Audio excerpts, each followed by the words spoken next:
we need here today?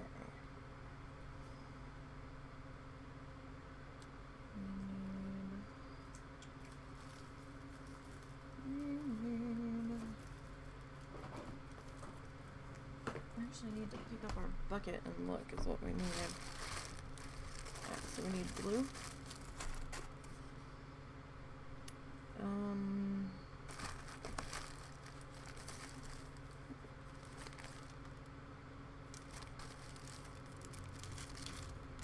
Need the lime green. I don't have any.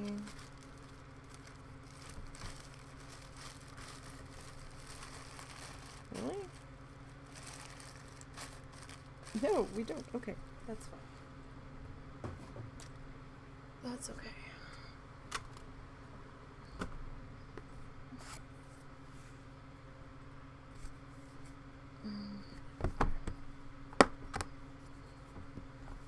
Alright, guys. Me realizing I don't have any of this one color ready to go. Because we've used all of it.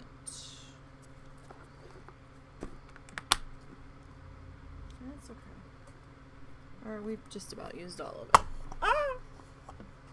Good job. Oh, hey, let's put the bright light on. That'll probably help a bit.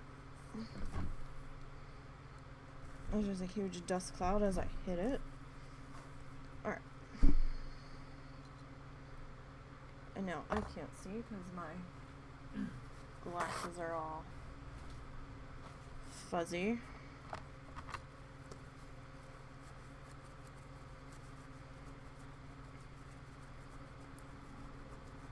From the humongous dust cloud that just happened. Alright, so it is art day, and we're still kind of working on our peafowl here. Alright, that should be reasonably good enough for now. Okay, take that up there. Alright, so today we have some things to work on that we haven't worked on yet. Actually, we need our glue too. I'm gonna have to prep some more of this stuff too soon.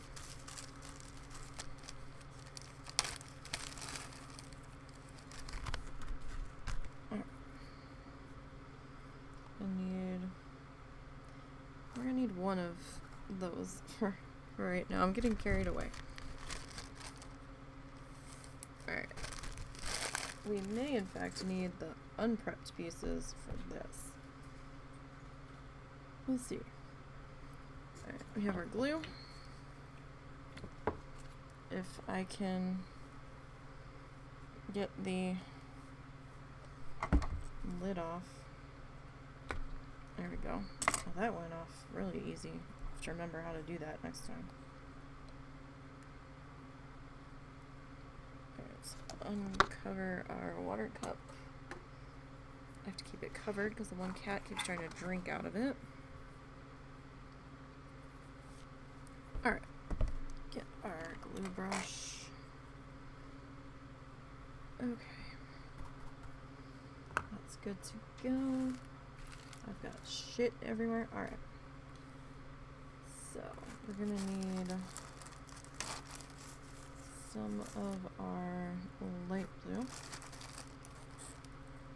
We're probably gonna need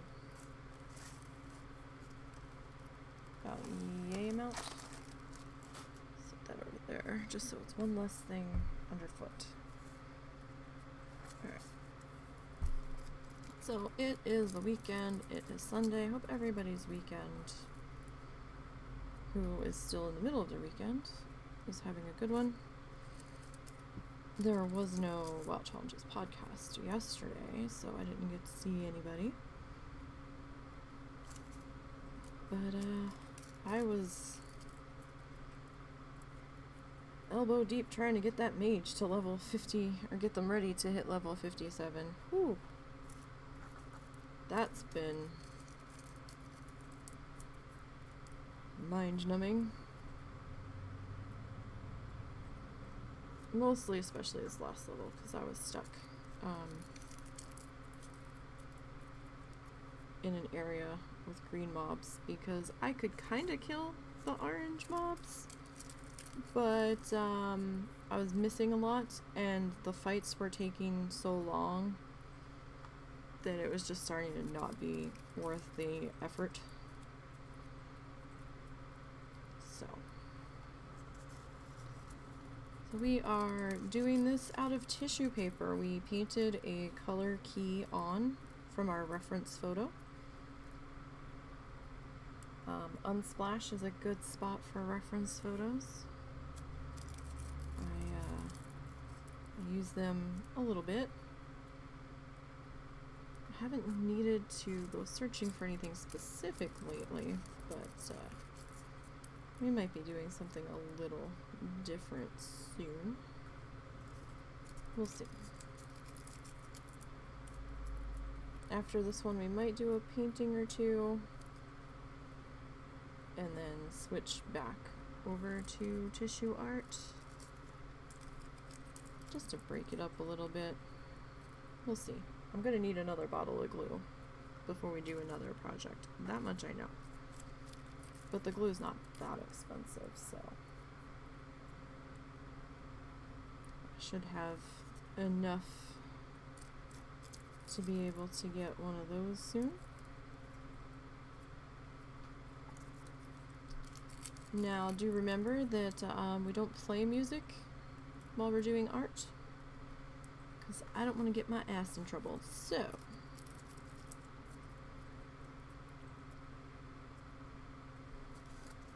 fire up whatever music you enjoy listening to, and have at it. And you can just pretend that it's me playing it.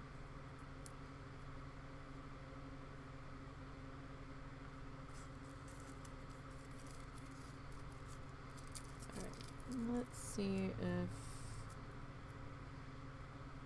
that's gonna be enough. We need some orange, no? Everyone loves to make fun of the way I say orange for some reason.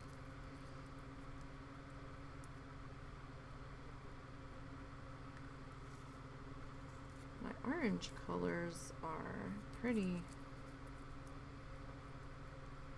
my orange squares are pretty small.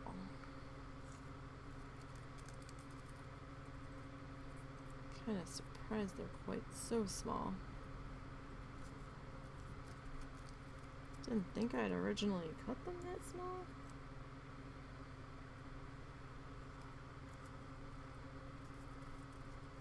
I think the next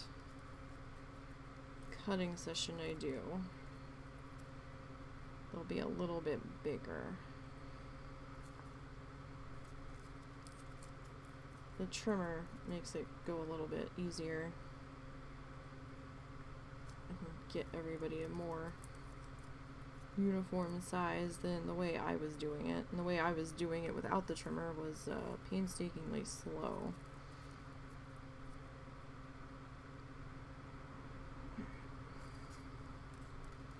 I usually do this prep ahead of time. I did not realize we didn't have that much orange left, so.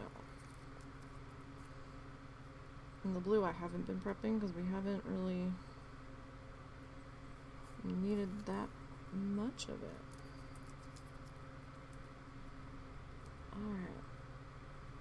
And we have some lime green already set aside. So we're going to pop in with this one first.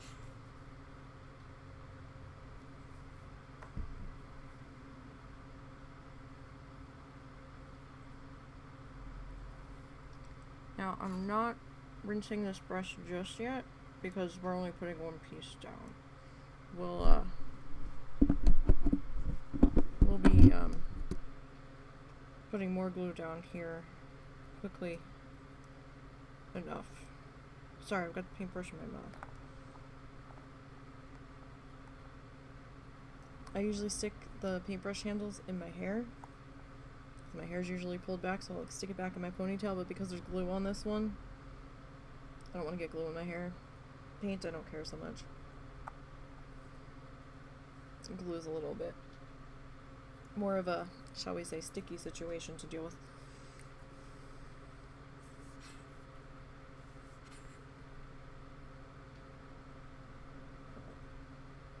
Get our glue down. Ew. That paintbrush tastes funny.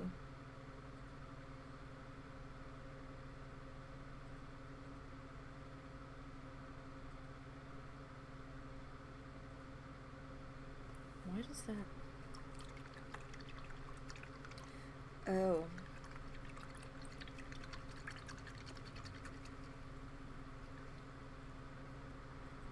That's gross.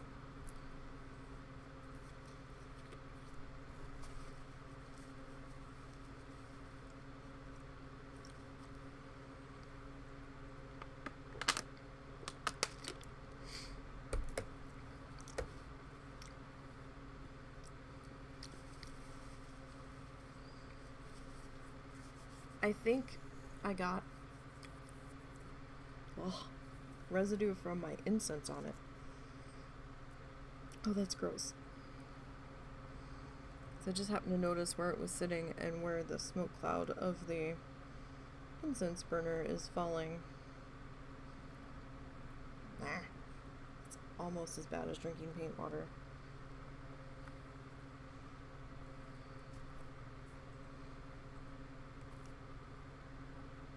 Almost.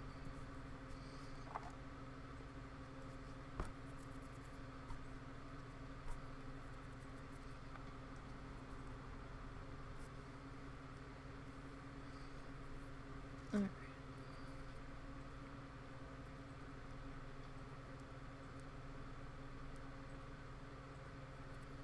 Moving on. So, I feel like my video is trying to pull us in. Not quite sure why.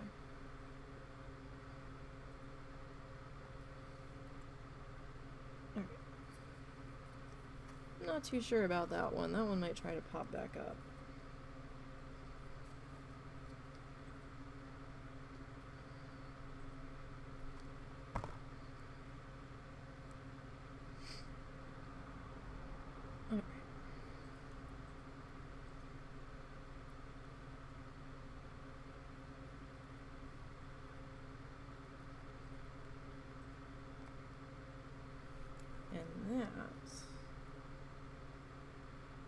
Definitely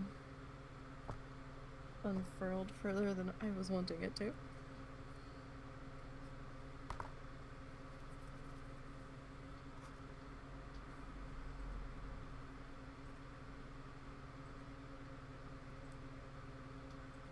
Yeah, sometimes these circular guys can be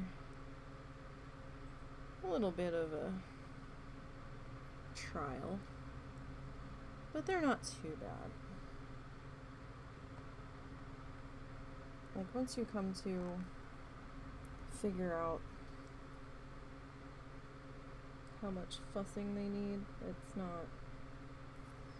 not usually too terrible.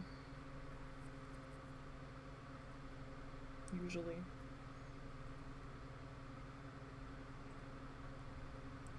Alright, so hope everybody's gonna have a good work week.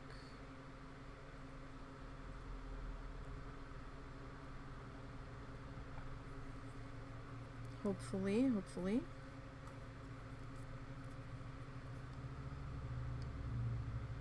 I've got to do some more prep work in Minecraft for us for Thursday. Need to smelt some more sandstone. because I have a feeling this week we're going to go through a good bit of it. I'm probably going to need to put a new workbox down out there where we're at. I did end up moving that mine shaft. I moved that without you guys because you didn't need to see that. Nobody needed to see what happened there. It was bad enough I had to see it. Because my dumbass dug the new shaft down following the old one block over, and somehow managed to get turned around and took the ladder up the opposite side of the original shaft it had gone down. So, because of the way I was trying to do it to conserve ladders, you know, leave it to me.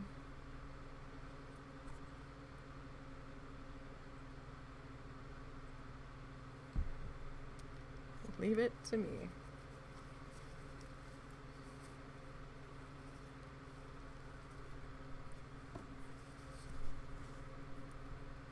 But we got that sorted eventually.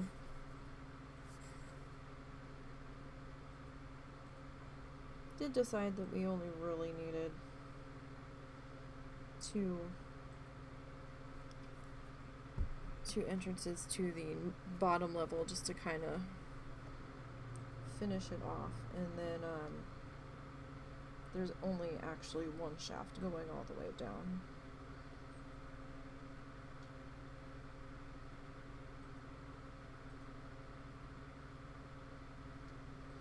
Bringing the shaft down on both sides was gonna be not worth it after seeing what obstacles were down there. There's a fair bit of lava down there too, so if we run out of lava on our surface areas, we definitely have another several locations to pull from.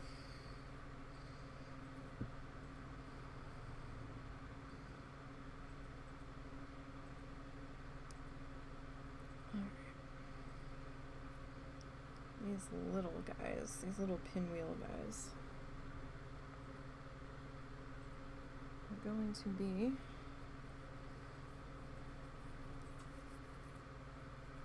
a bit of a problem. That is glue on the back of my hand, so nobody freak out.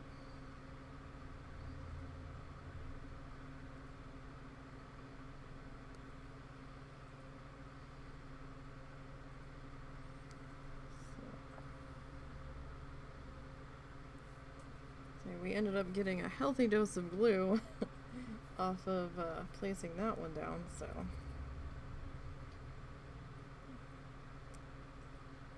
might as well use the most of it that we can, right? Tuck that one down in.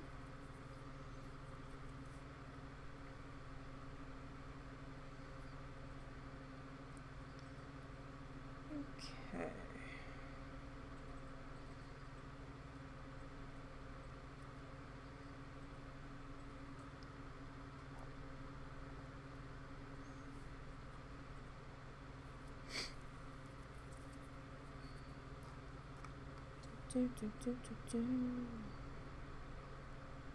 All right. So again, if you guys are doing any art projects, feel free to tag me on Twitter. I would love to see what you're up to. I don't care if it's pastel, mixed media, watercolor, oil, acrylic, sculpting. I've seen some people make some really cool things. Unfortunately, I'm not on Instagram, so sorry. I live on Twitter. For better or for worse, I don't know, but I live on Twitter. Twitter and Kofi. However you want to pronounce it. I don't really have time to maintain an Instagram account. Well, let's be honest. I don't really have time or the will to maintain an Instagram account. I know everybody else is like all about the Instagrams, and if you are living on Instagram, that's awesome. I just don't have the energy. Okay, we got enough shit we gotta keep track of. It's easier to just stay on Twitter for me because I'm already there taking care of WoW Challenges stuff, so. And to be perfectly honest, I don't know if my brain can handle keeping track of another password. Oh, sirens. All of the sirens. All of the sirens.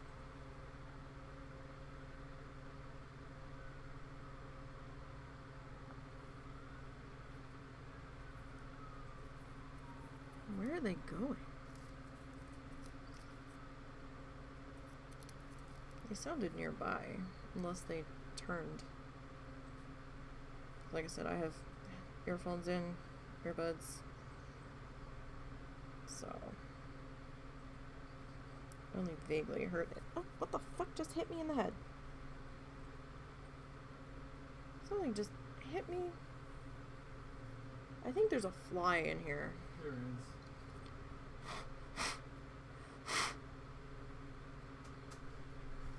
And I am pretty sure that it just scared the bejesus out of me. Flying into my forehead. Oh, goodness. Oh.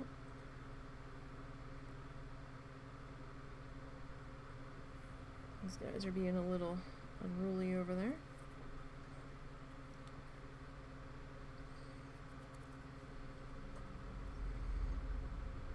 Alright.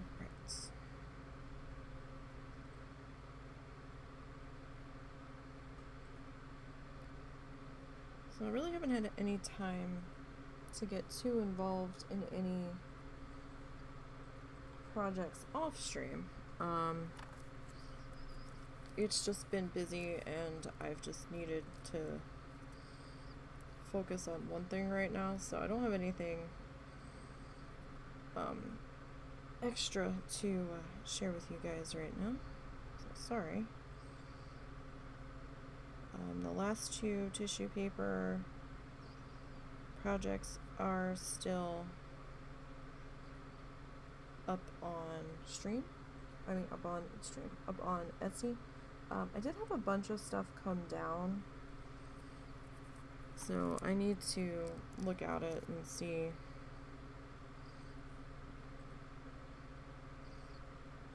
if any of that's gonna get reposted. If there was something that you were interested in and it's now down or it's missing, feel free to message me. Shit, dropped it. I may still very well have it. It might not just be up, and I am more than willing to relist it if you intend on buying it.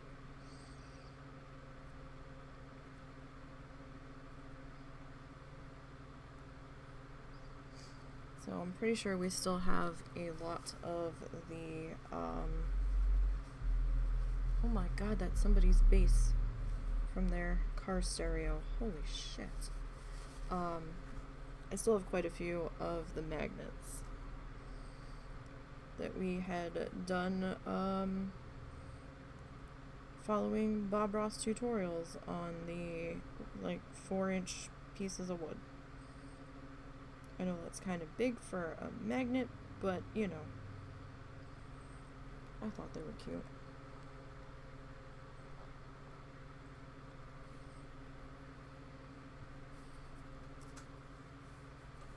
Apparently not that many other people did, but, you know, that's fine. There's the fly. Hi, Mr. Fly. You scared the shit out of me. That wasn't very nice. It really wasn't. I have no idea where you came from. We haven't really had that many flies in the house in the past month. I thought we were done with fly season. You must have snuck in when one of us was coming in and out. Don't know. He's investigating my tissue paper that I have sitting on the side. So sorry that we got started a little bit later today. We ended up wanting pizza for dinner, so that's something that I can't do after stream. I had to start the pizza dough ahead of time. So the pizza dough takes like an hour and a half minimum to rise. So if we wanted to eat dinner at 10 o'clock tonight, that would be fine, but I'm gonna need to eat before then, so you know.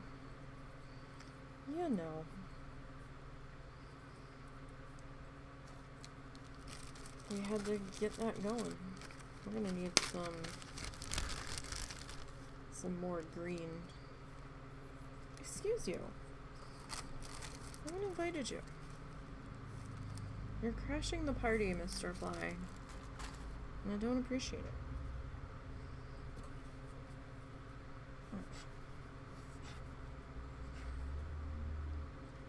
Let's get our next ring of color down.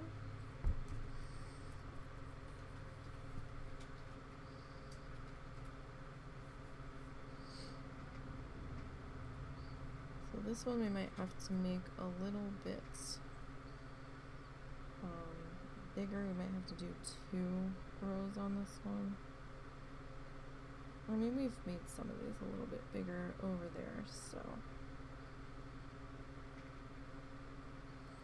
just have to see how this is gonna play out.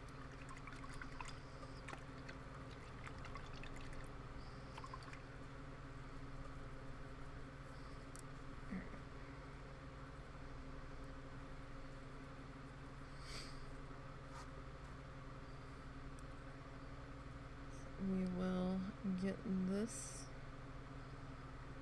on its way.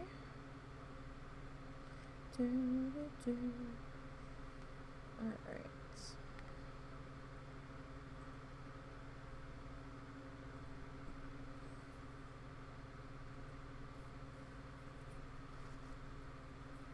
So I was originally thinking that we were gonna get some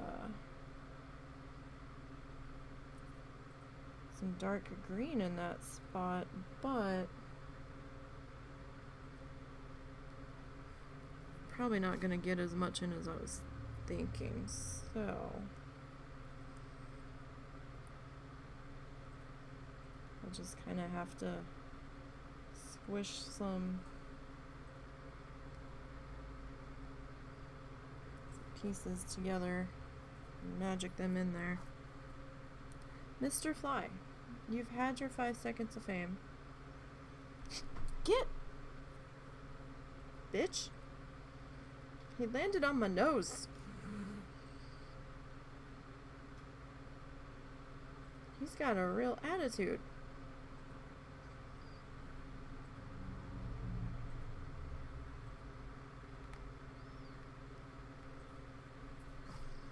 He came right at my face. My goodness. The rudeness. Oh, I forgot. I am going to be fighting Sunday football. Because it is football season.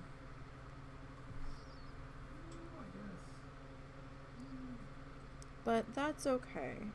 I've accepted this. And you know what? That's what VODs are for. So, VODs and the YouTube channel, because we're going to be archiving everything over there. So all of the art stuff is on one playlist. This will be on the Nisi Paints playlist.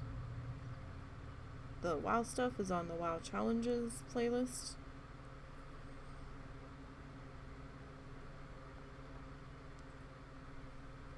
We've got two Planet Zoo playlists. We've got our Franchise Friday one over there.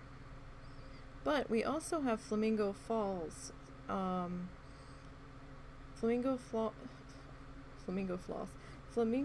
Falls has not been live streamed. That has all been recorded off stream. I should have time to edit another episode on that.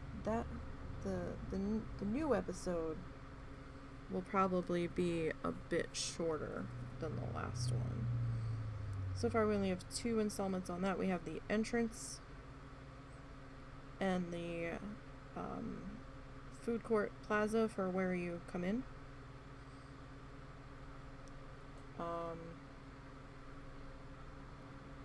Right now, I just put in a staff building because, you know, we had to put staff building in. I kind of wish, though, on the larger staff buildings that you could pick 2 perks for it instead of just 1, since they hold more people. 'Cause I felt kind of bad having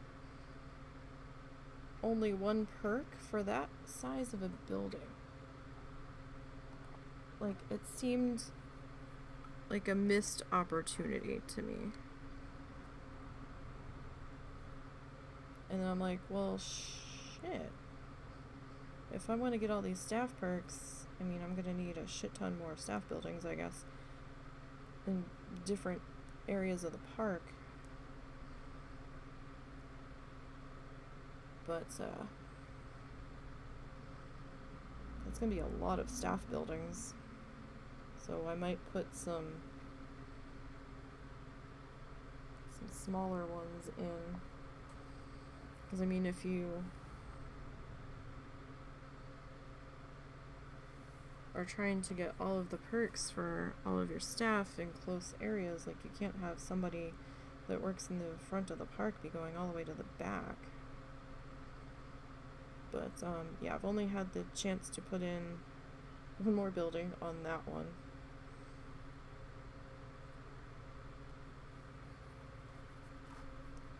I do kind of like the animals that they're going to be offering in the North American pack. I'm not going to be able to get it for a while, but I do kind of like what they're offering.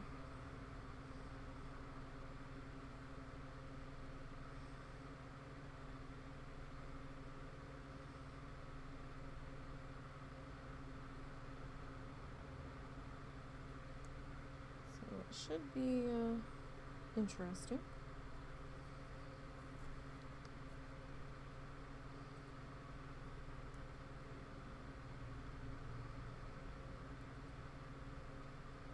And we'll see how that goes.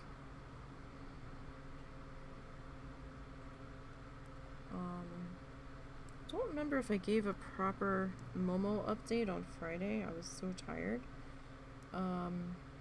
So Friday morning, Momo had to go back to the vet because something was still not right, and it seemed to improve a little bit and then wasn't improving, and there's still some things he does not want to do at all, so we're like, okay, something's not right.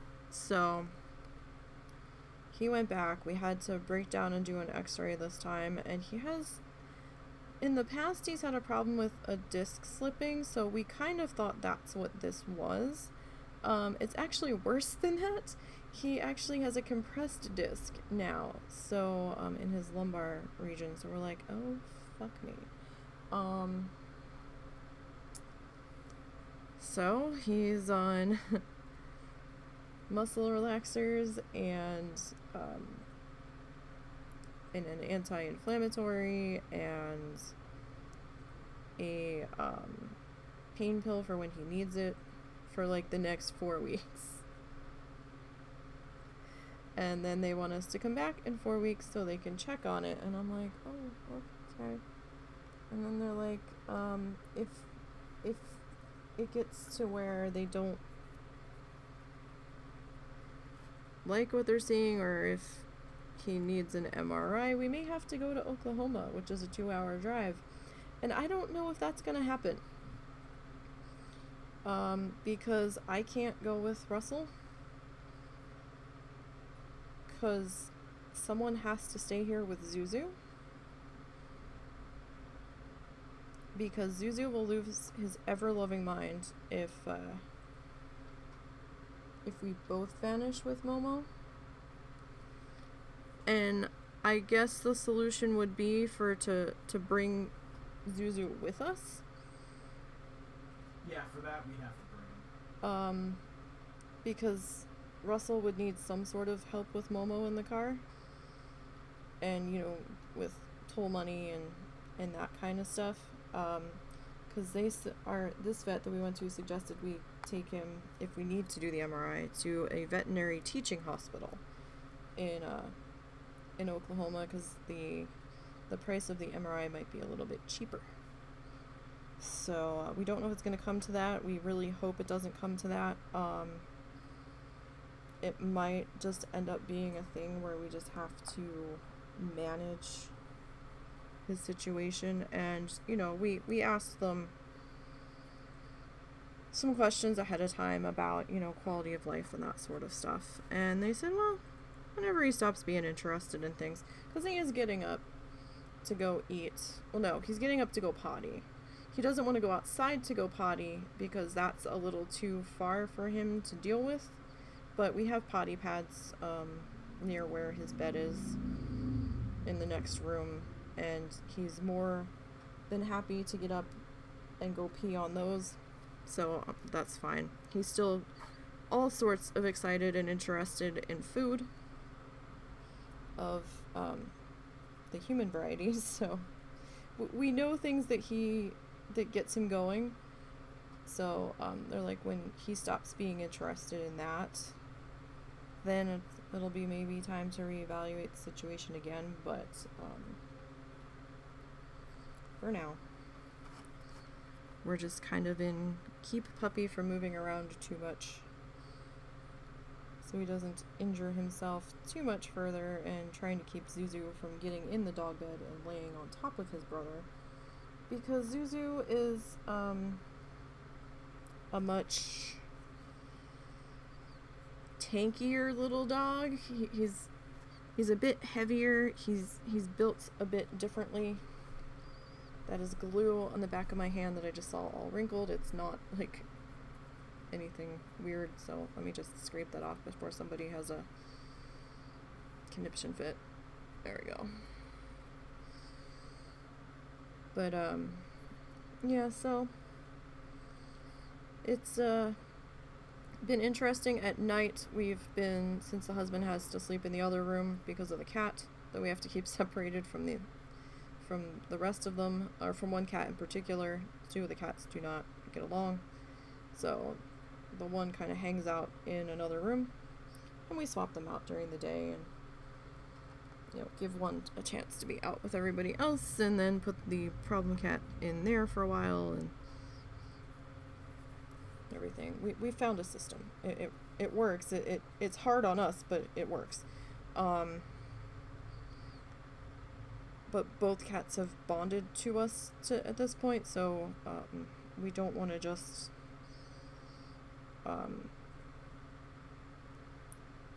make either one of them someone else's problem, because they're not going to understand, so we're just going to cope for now. But, the mother-in-law is supposed to be coming back soon, and Russell's been staying in her room at night and taking Zuzu with him to keep Zuzu from climbing on top of his brother in the middle of the night and stepping on his back and stuff, because, you know, they usually lay on top of each other, and it's normally not that big of a deal, except now with this compressed disc on the doggo back, we have to make sure that Zuzu's not making things too uncomfortable for Momo, because their dog bed's not that big, and when they're both in there, it's pretty cramped, and Momo can't get up on the bed right now, so they can't really swap out. But I don't know what we're gonna do when the mother-in-law comes back. That's gonna be interesting. So we'll have to figure that one out. And I don't know how long she's gonna be back either.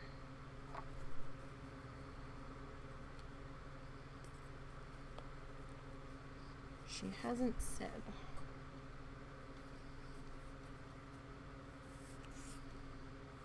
Alright, so there's one bisection done. And I'm gonna do this one.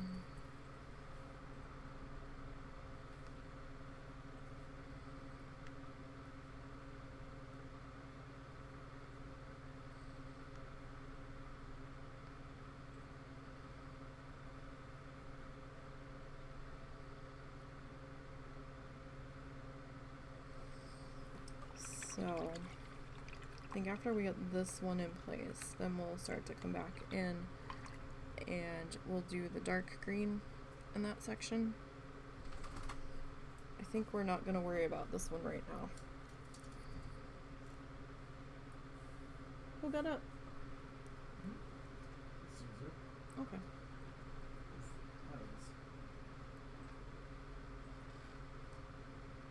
What's the matter, my? Cats are being weird, as always. I guess, you know, when are cats not being weird? Or really, when are our cats not being weird?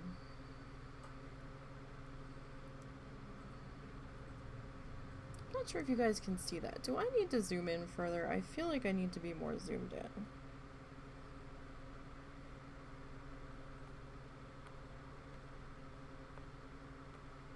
What do you think, husband? Do I need to be more zoomed in? Hang on a second, let me look for I feel like you can barely see that.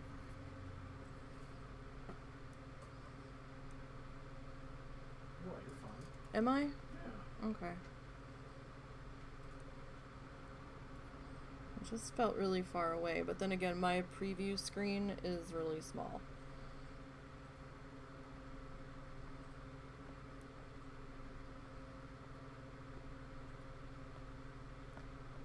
I'm not getting an accurate idea of what you all are seeing.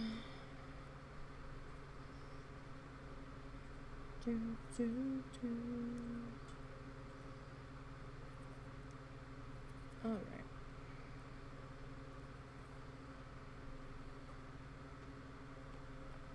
Nope, nope, nope, nope. Don't do that. It like completely unfurled.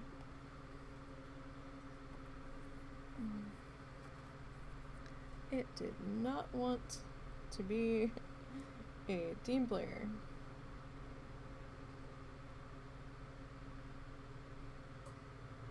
At all. Oh, none of these do, actually.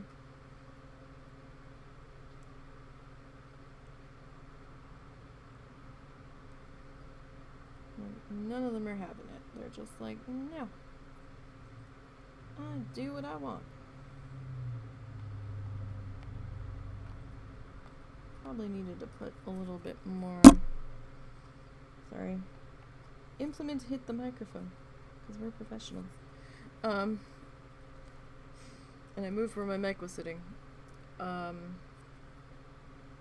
Probably should have made the glue a little bit deeper there, but nothing for it now.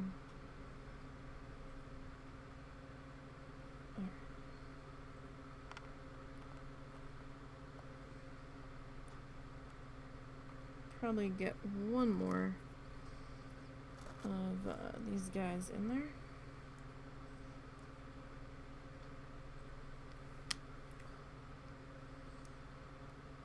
Also not able to get these as tight as I would like them to because my hand's still acting up a bit. But I have a feeling this is going to be a situation that I'm just gonna have to deal with for a while.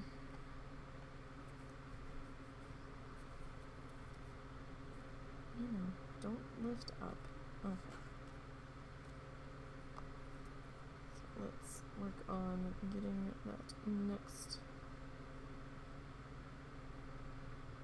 layer in there. Nope. Dropping everything today. It's gonna be one of those days.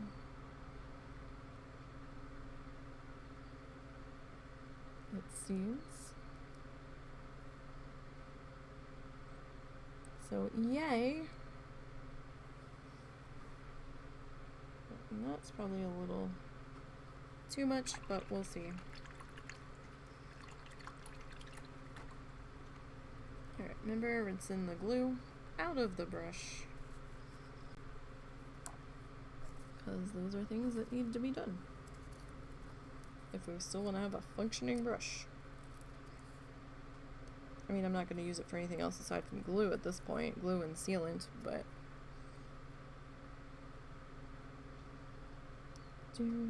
so I don't have any. Well, I have a couple pieces of orange prepped that I still have.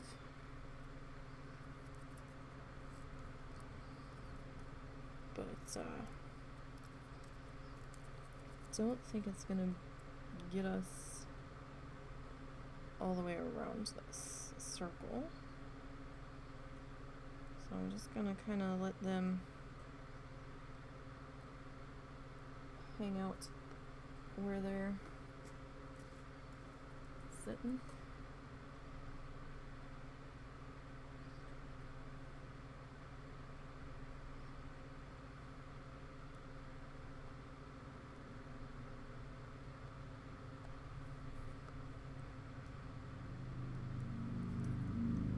No, I need you to not unfurl.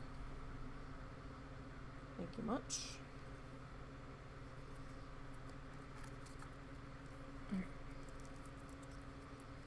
So, what's everybody up to today? What you doing? Are you working? Are you chilling? Are you bored? What's everybody up to?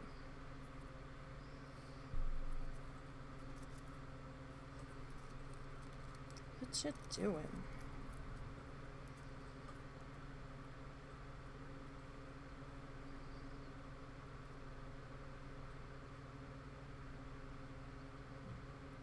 Things and stuff, stuff and things. Has anybody noticed their hosting thing not hosting people?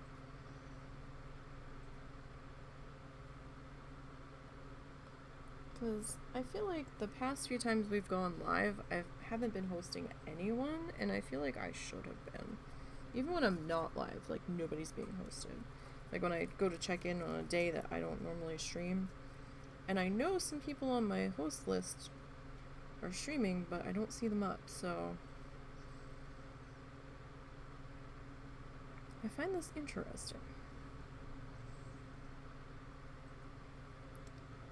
And I don't quite know what is up with that.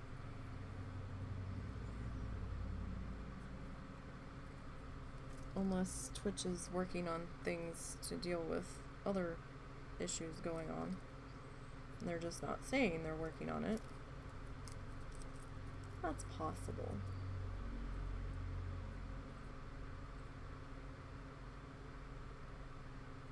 Okay.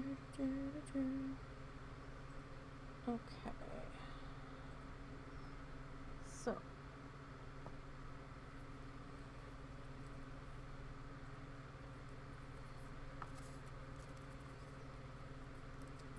Yeah, I don't think we'll do this one today, but these two definitely needed to be done.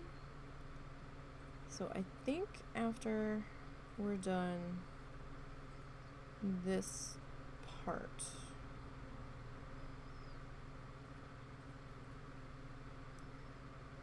that we'll start to fill in some of the dark green.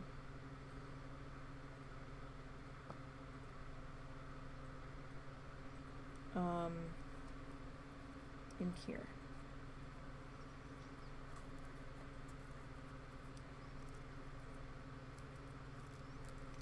And then when we get those two, well, that's 3 rows that need to be filled in. Once we get those done, then we might do our feather head section, or at least get it started.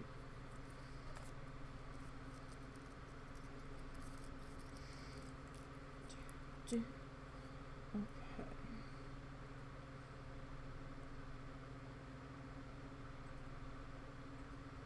And originally I was thinking of little tiny paper balls. It's either that or we smush stuff in. I'm not sure what's gonna look better.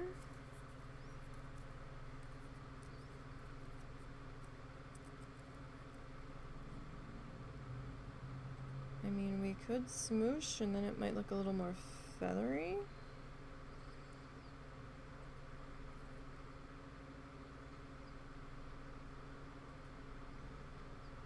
I mean, that is a possibility.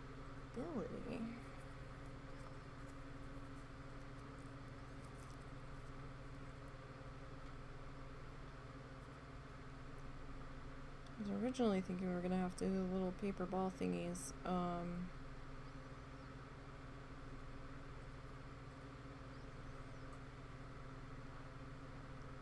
We could smoosh though, like we did on the bushes on the Bob Ross recreation. I mean, we could try that.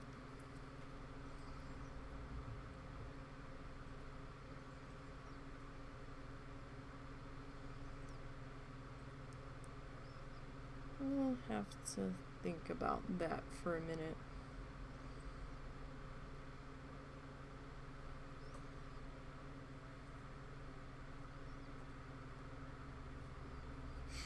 I'm not sure which saves us more paper, but I feel like the smooshing saves us a bit more paper than like doing the little paper ball things.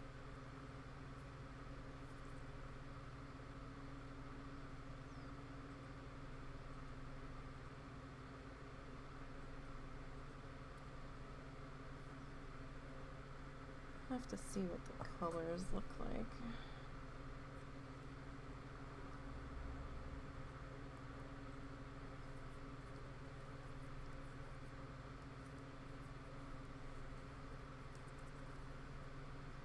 Got all these tiny little like glue flakes that I'm rubbing off my fingers all over my shirt. Probably have a ton of them in my lab.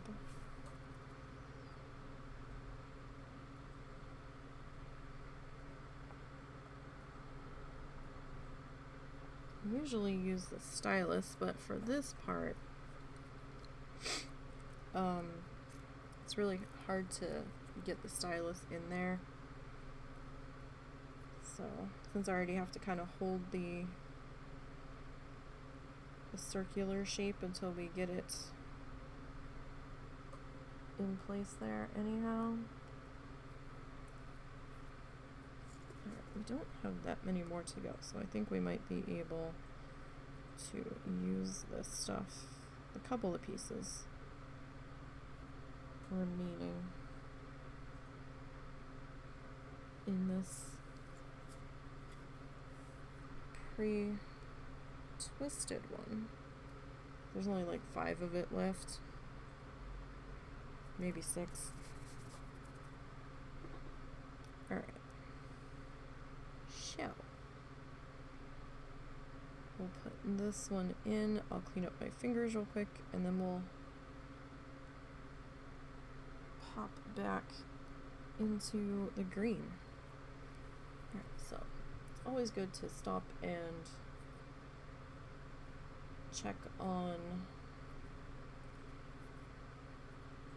your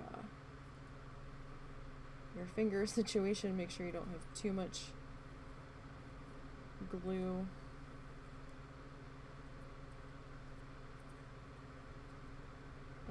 Built up there on the fingers.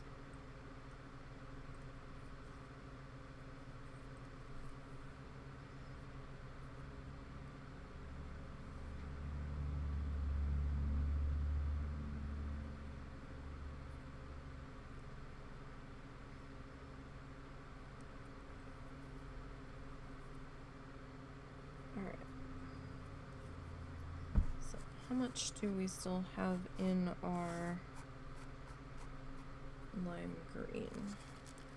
I think I'm gonna have to definitely prep some more lime green soon. I think we've got enough for this one at least. So this might be another section where we have to double up some spots on it.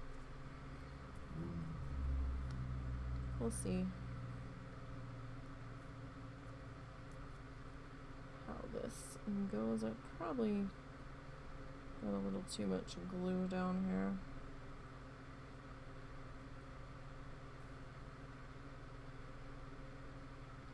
More than likely.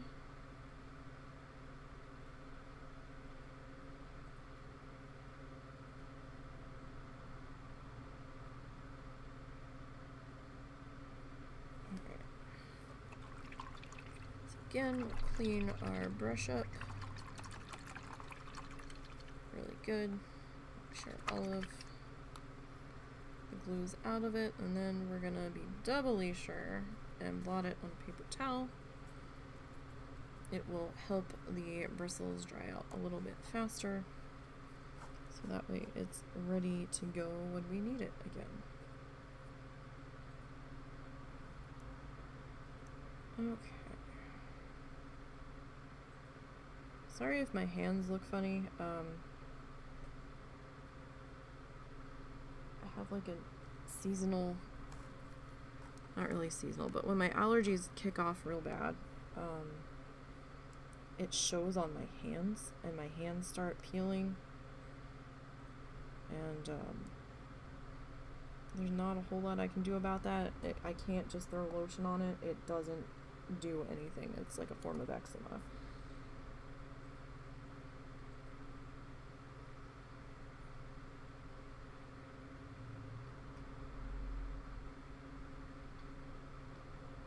Tried a couple different lotions that just kind of sneezes at it. One kind of keeps it from being too bothersome, but like the peely lines and stuff will still be there, so. And it's definitely change of season time here in the States, so that's a thing.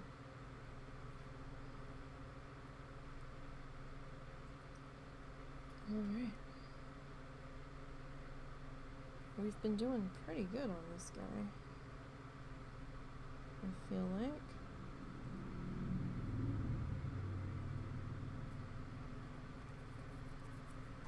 He's definitely a bit of a longer project.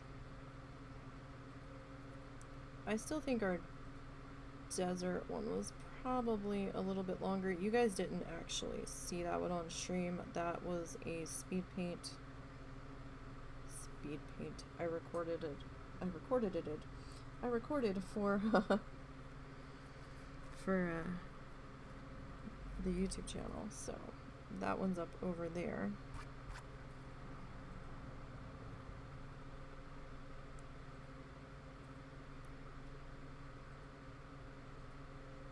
And that piece is available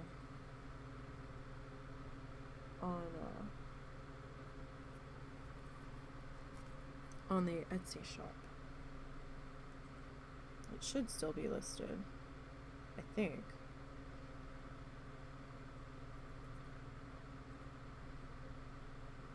Well, either way, it hasn't sold yet, so if anybody wants it, I still have it.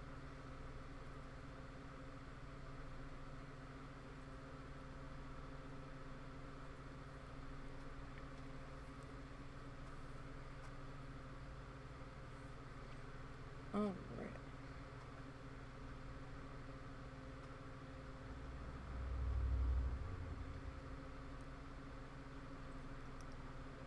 Show.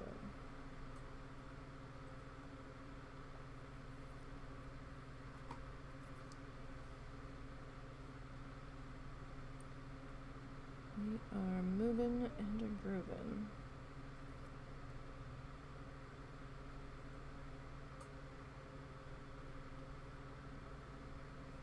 Or at least we're trying to. Oh no, don't. There I go dropping stuff again. But, you know, it really wouldn't be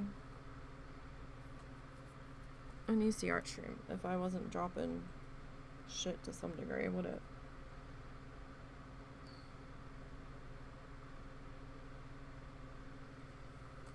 So just keeping an eye on the incense burner. I managed to clean the dragon one up.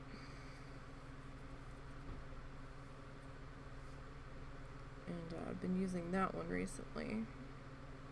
I have to put a penny under the lid though, or like a piece of paper that I've folded a bunch of times to keep the lid cracked open just slightly, because apparently that burner likes to snuff itself out if I don't do that. And I don't know what happened, because it used to burn just fine, and then it started doing that. And I've gone through with like toothpicks and stuff and cleaned out all of the air holes so they're not obstructed with like dust and animal fur and all that. So I don't know what its deal is, but it suddenly has decided it's not getting enough oxygen in there to stay lit. I think we're gonna need more of this color. At the very least, out of our supply bag.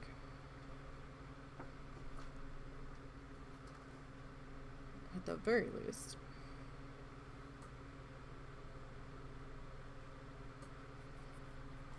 Oh, right.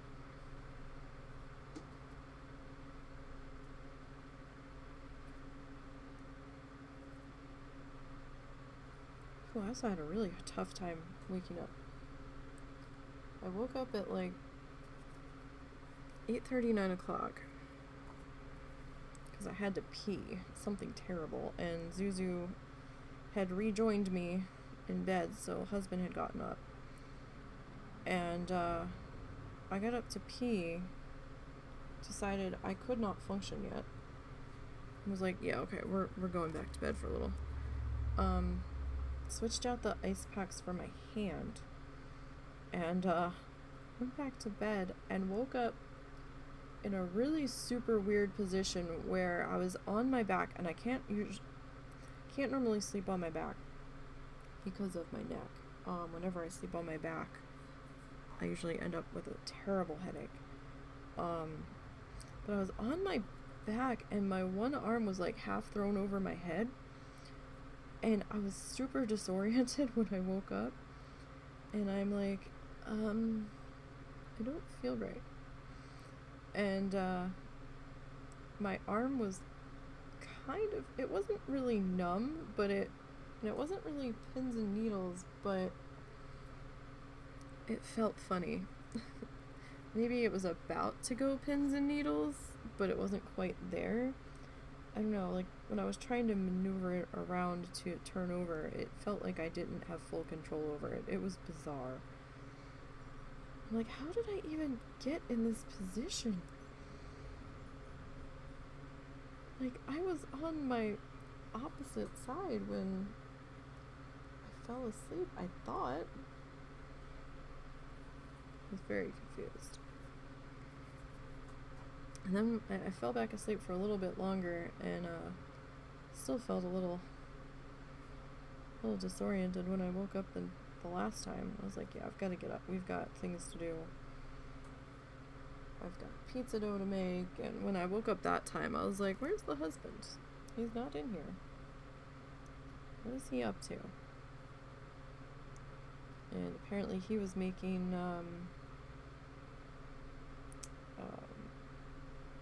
he had batter dipped some onion petals and was out in the kitchen cleaning up that mess. And I was like, oh, did you not want pizza anymore for dinner? And he goes, oh no, we can still do that. And I'm like, okay. I was like, well, I need you to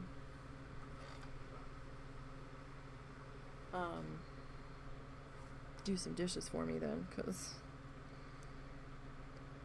it's gonna be a busy afternoon.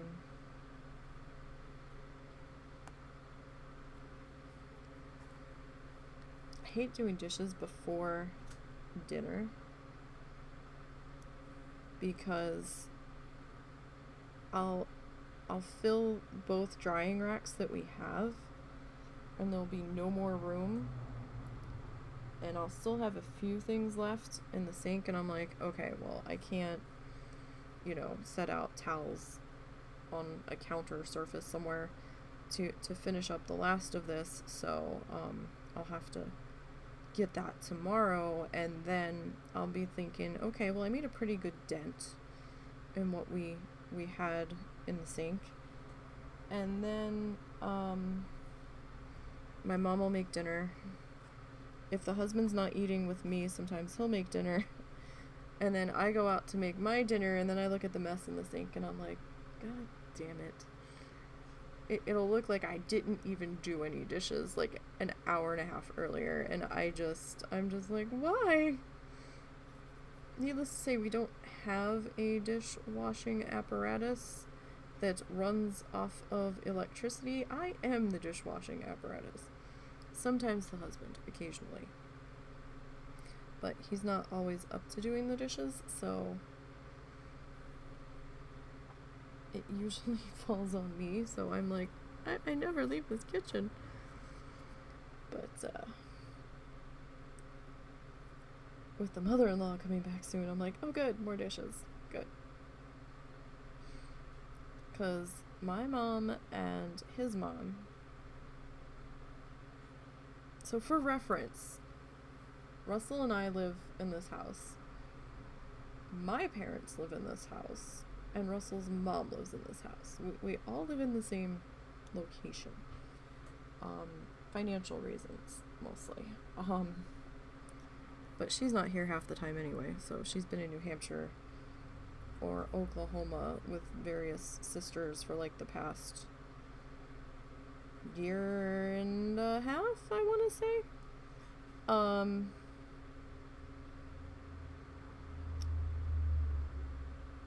But my mom's not allowed to do dishes anymore. And the husband's mom's not allowed to do dishes anymore. Because when they did do them, we were having to rewash them because there was still all kinds of stuff stuck to them. So we're like, yeah, so somehow this got foisted onto me. But, I think I would love a dishwasher, although I don't know how much stuff would get stuck on it going through the dishwasher, and then I'd probably have to end up doing it by hand anyway. So I don't know. I don't think I've ever had a dishwasher. I think I vaguely remember the one house we rented when I was growing up having one, but something with it didn't work right,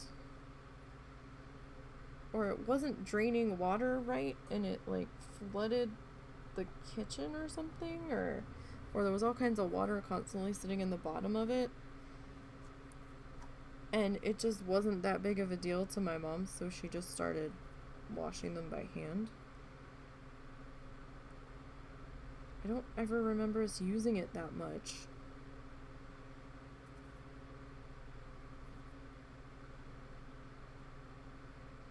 I don't even know how to operate one, to be perfectly honest. That would be something where I'd be sitting there with the user manual out like every time, like, what do I need to do for this again? I'd probably be intimidated by it, to be perfectly honest. Like, I'm not gonna lie, the air fryer intimidates me. Like, I don't know what the fuck I'm doing with it. I don't know how to program it. Don't know what the hell I'm doing with it. But, my husband usually operates that.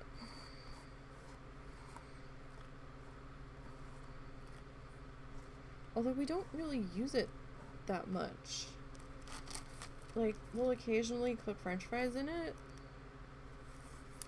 and that's about it. We've tried to cook a couple other things in it, but it hasn't really worked out, because those things didn't have air frying instructions, and it was kind of like, oh yeah, you can make this in there, do this, and we're like, okay, and we did that, and it wasn't edible, so I don't know what kind of air fryer those people were using, but it must have been a hell of a lot more powerful than the one we had.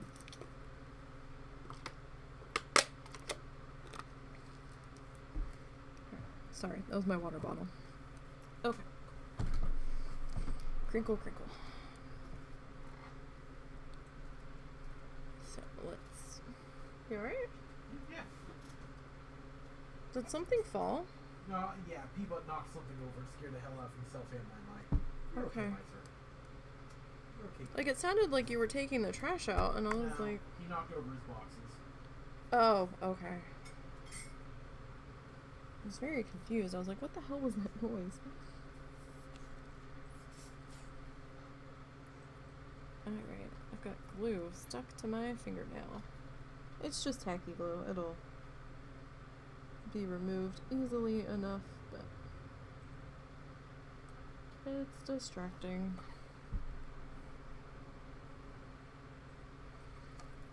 Alright, so we're gonna spread this out in here.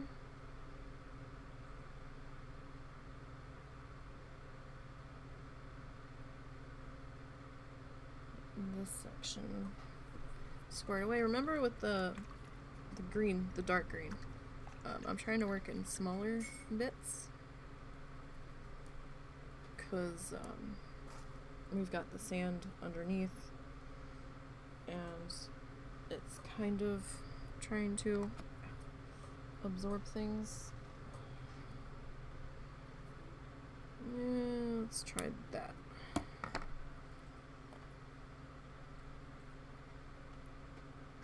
And we are going to need our stylus again.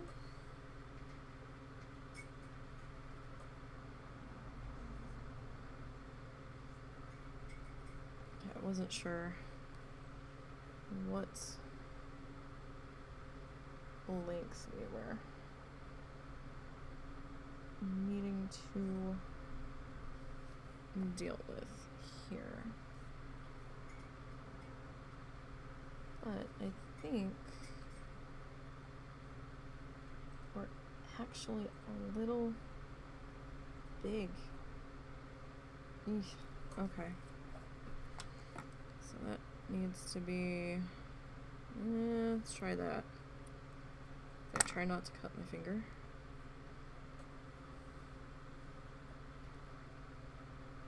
The way that piece cut, I was like, did I cut my finger? And I just didn't feel it. Kind of collapsed when I cut into it.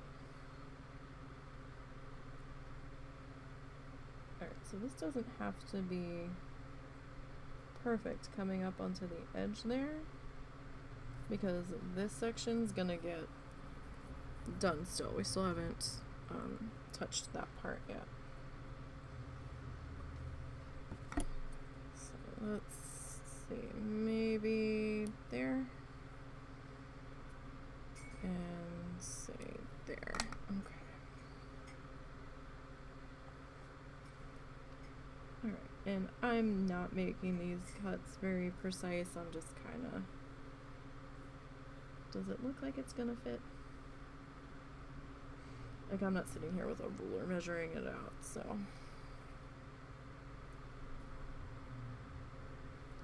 You don't have to be too... anal retentive about that, but... You know, do kinda eyeball it. Because you don't want them consistently too long, because then that could be a bit of an issue getting them to sit in place.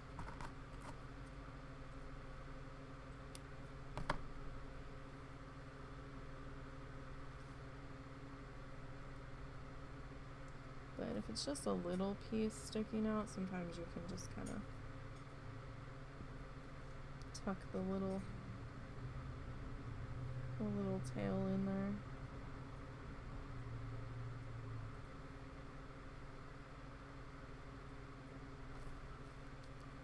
Alright. So I did find some more of this color pre-cut. Thought I had gone through all of it. I didn't, so I was like, oh sweet. I still have a little bit more of it that we can twist in its pre-cut state, or in its pre-twisted state. No, its post-cut state.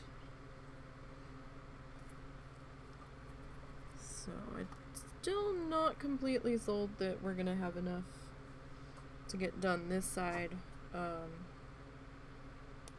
feel like I am gonna have to cut some more out of another pack, and I am hoping like hell the color is close enough.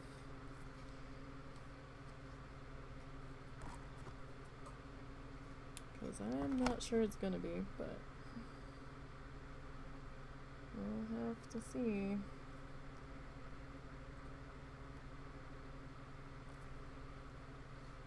And hopefully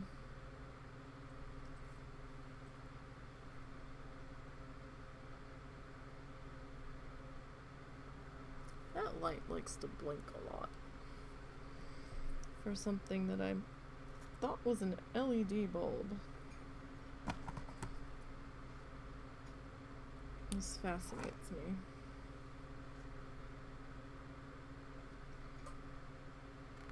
Not really sure why it's doing that.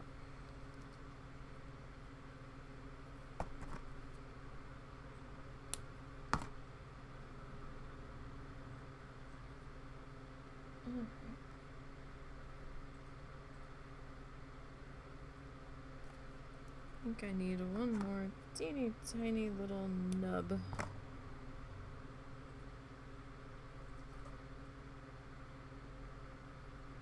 Just gonna kind of have to brute force him in there,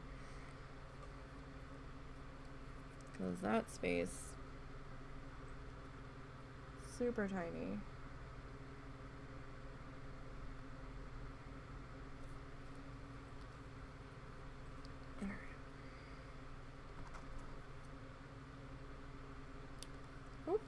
Hey, I saw where that one went. That's a first. Just as I snipped it, I'm like, oh wait, I don't have a hold of it. Too late. That's okay. We saw where that one went.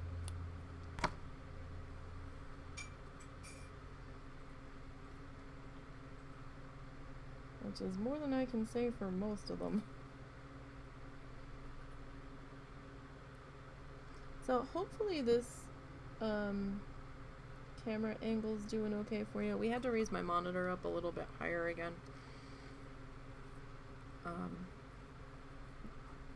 Just, you know, for my neck and stuff. And trying to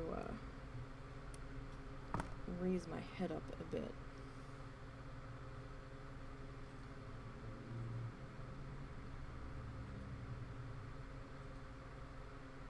But I have to do it slowly. I can't just put it at the new height and be like, okay, we're good. It has to be a gradual thing, and the height that it's at now feels a little high for me, but I'm trying to just get used to it because I think I need it up that high.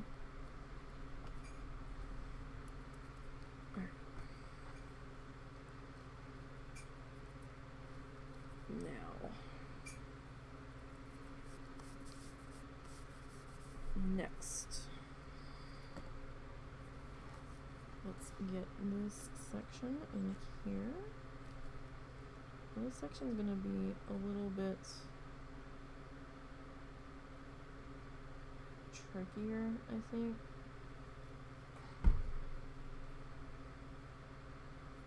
Because I don't have any pieces that are this long. It's like one solid piece, so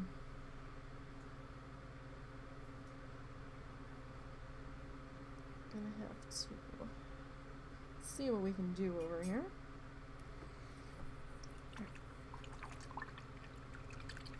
Hopefully that goes deep enough. I have my doubts. We will see. Alright, so we need some little, oh, not the tip of my finger. We don't need the tip of my finger. We do need some little tiny pieces though.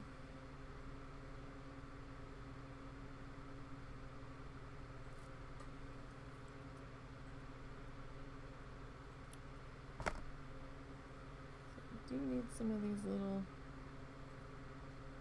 tiny guys. I can try not to drop them.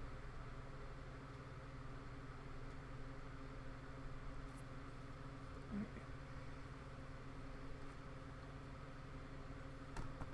So, this is why this one's a little bit tricky. Because we have some longer sections around this one. And we also need to try to get in around the crevices here. So going to be a bit of scissor work on this guy.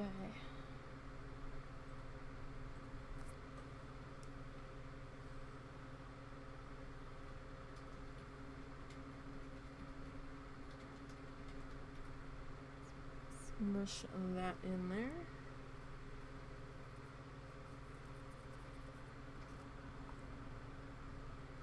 Okay. Husband's been playing some Planet Zoo again.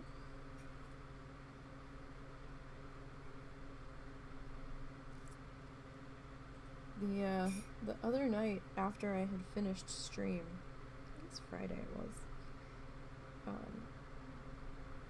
and I had said about the, was it this Friday? I don't remember. One day I was in Planet Zoo, and I was like, oh look, they're doing a mandrill thing. It wasn't this Friday. I don't remember what day it was. Maybe I was in there working. I was working on an episode of Flamingo Falls. I think that's what it was. And I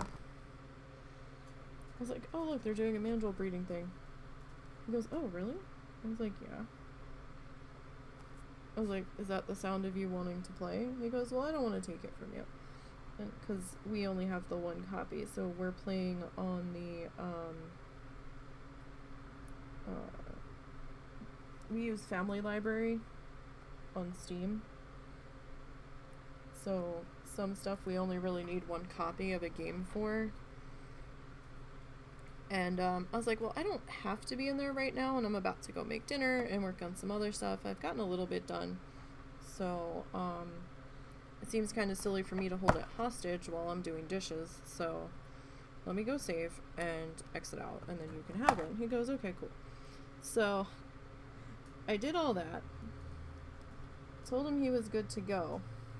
Not 5 minutes later, he came in to start playing, and he goes, are you sure you exited out? And I was like, yeah, why? He goes, it's not letting me get in there. It's acting like you're either in there or you don't own the game. And I was like, what do you mean? And then it wouldn't keep him online, and he's like, what the hell? So apparently that was the day this week that Steam and a whole bunch of other game apps went down for a couple of hours. And I want to say it was down for like a good 3 or 4 hours, because we kept checking repeatedly. And he was so mad. He's like, of course, when I want to play, I can't get in there. And I'm like, of course. To be fair, it was more about it being a really bad day. Yeah, it was also a bad day on top of it. But it was mildly funny, but really not at the same time. So it's like really, it was just the icing on the cake for the day.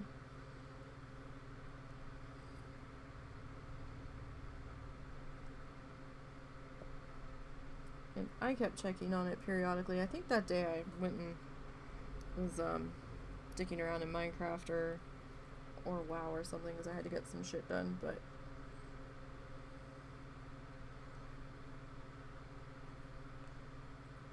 every so often I was popping out of Minecraft and back into Steam. I'm like, are you gonna cooperate yet? I think by like 10 o'clock that night it was finally showing signs of leaving me online when I popped in there. Like, I think I could have played Sandbox. But he was working on a franchise zoo and he couldn't even access my copy. So it's not like he could just go make a new Sandbox zoo. Although that's not what he wanted to do anyway. He wanted to participate in the community challenge. It was just like, it was just a shitty day. Alright, I think, do we have enough glue to grab one more? Maybe.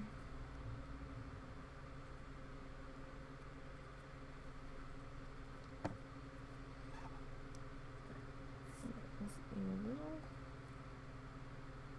tiny, like, glue skin is what I call it. Right there in the way.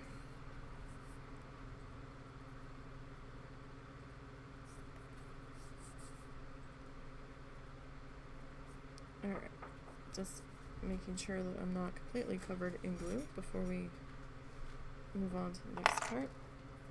Alright, so we've got that section done. So let's come into this spot.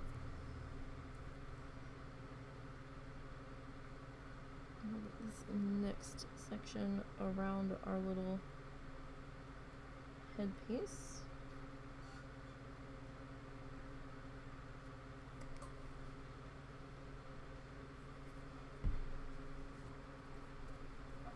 Okay. Sounds like a doggo is dreaming.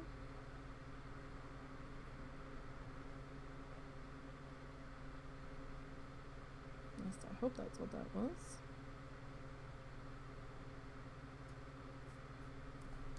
Actually, let's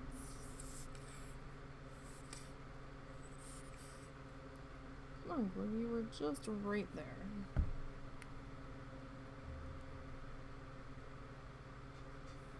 Alright, so let's squish that down in there.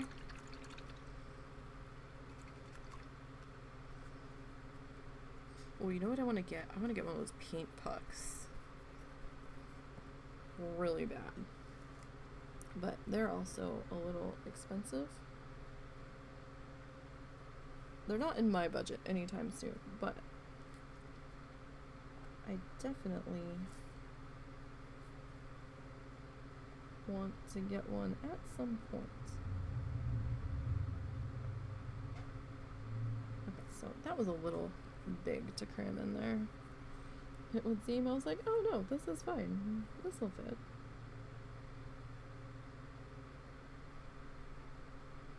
And then I've got that one that's a little small, of course, because that's the way that's gonna go.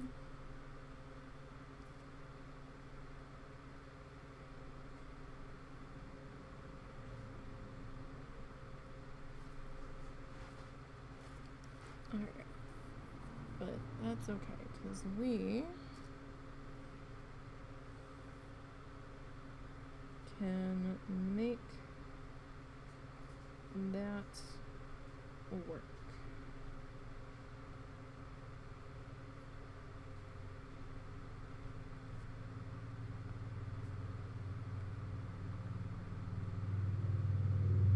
And that one's just bent weird, so it doesn't want to sit in there, but we will have a chatty chat with him here in just a minute.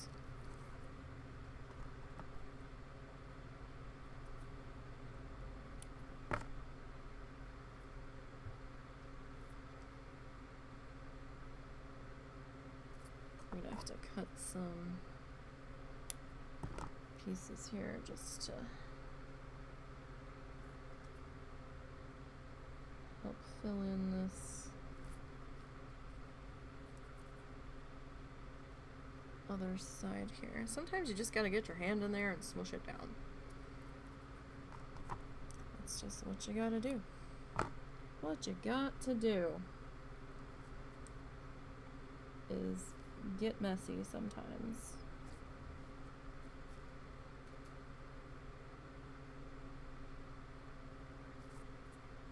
So I saw someone post a craft idea where they took dried pasta and made Christmas ornaments out of it. They made snowflakes. And I saw it on Facebook.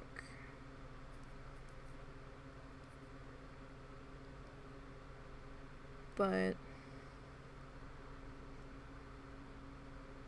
I feel like they're gonna break super easy, because they used like all different shapes. They used like the little round wagon wheels. I don't know what they're actually called. I call them wagon wheels. And some like seashells and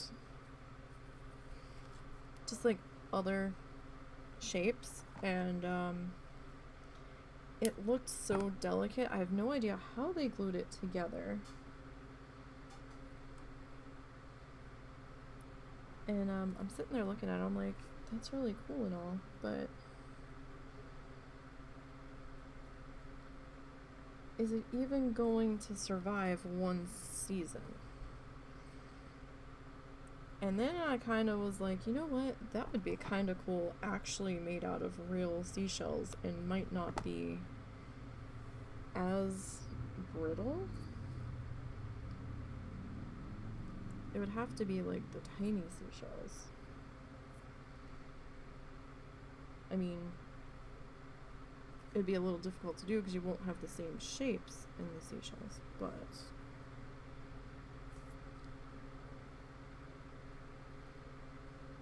I was just kind of like, it's a cute concept. But if I'm gonna go through that much work for a Christmas decoration, because it looked like it was glued together and then spray painted white and stuff. If I'm gonna go through all that, I would at least like it to last a couple of seasons.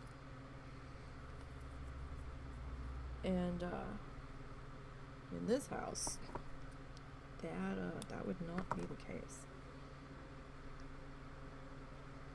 Just simply because we have a cat that likes to climb the Christmas tree. I'm hoping that this year she has outgrown that, because she's not going to be quite so hardcore kitten as she was last Christmas. But I don't know yet. I'm not that hopeful, to be perfectly honest. While I have a small glimmering of hope that that's the case, I really don't think it's gonna be. Because, lately, she's been running through the house the past couple of days, taking aim at the doorways, like the molding around the doorways, and launching herself up them at speed, and then sliding down with her nails. It'll be like 2:30 in the morning, and I'm like, hearing screech, and I'm like, oh god. It's like, what are you doing?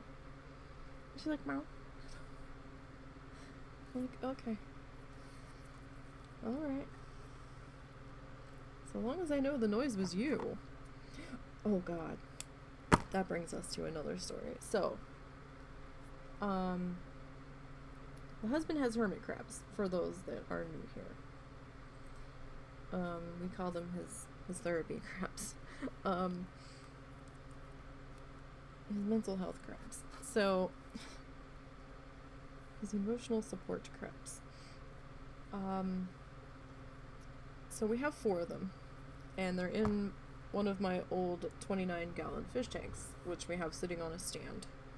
That my 50-gallon tank was we'd originally bought with the 50-gallon tank.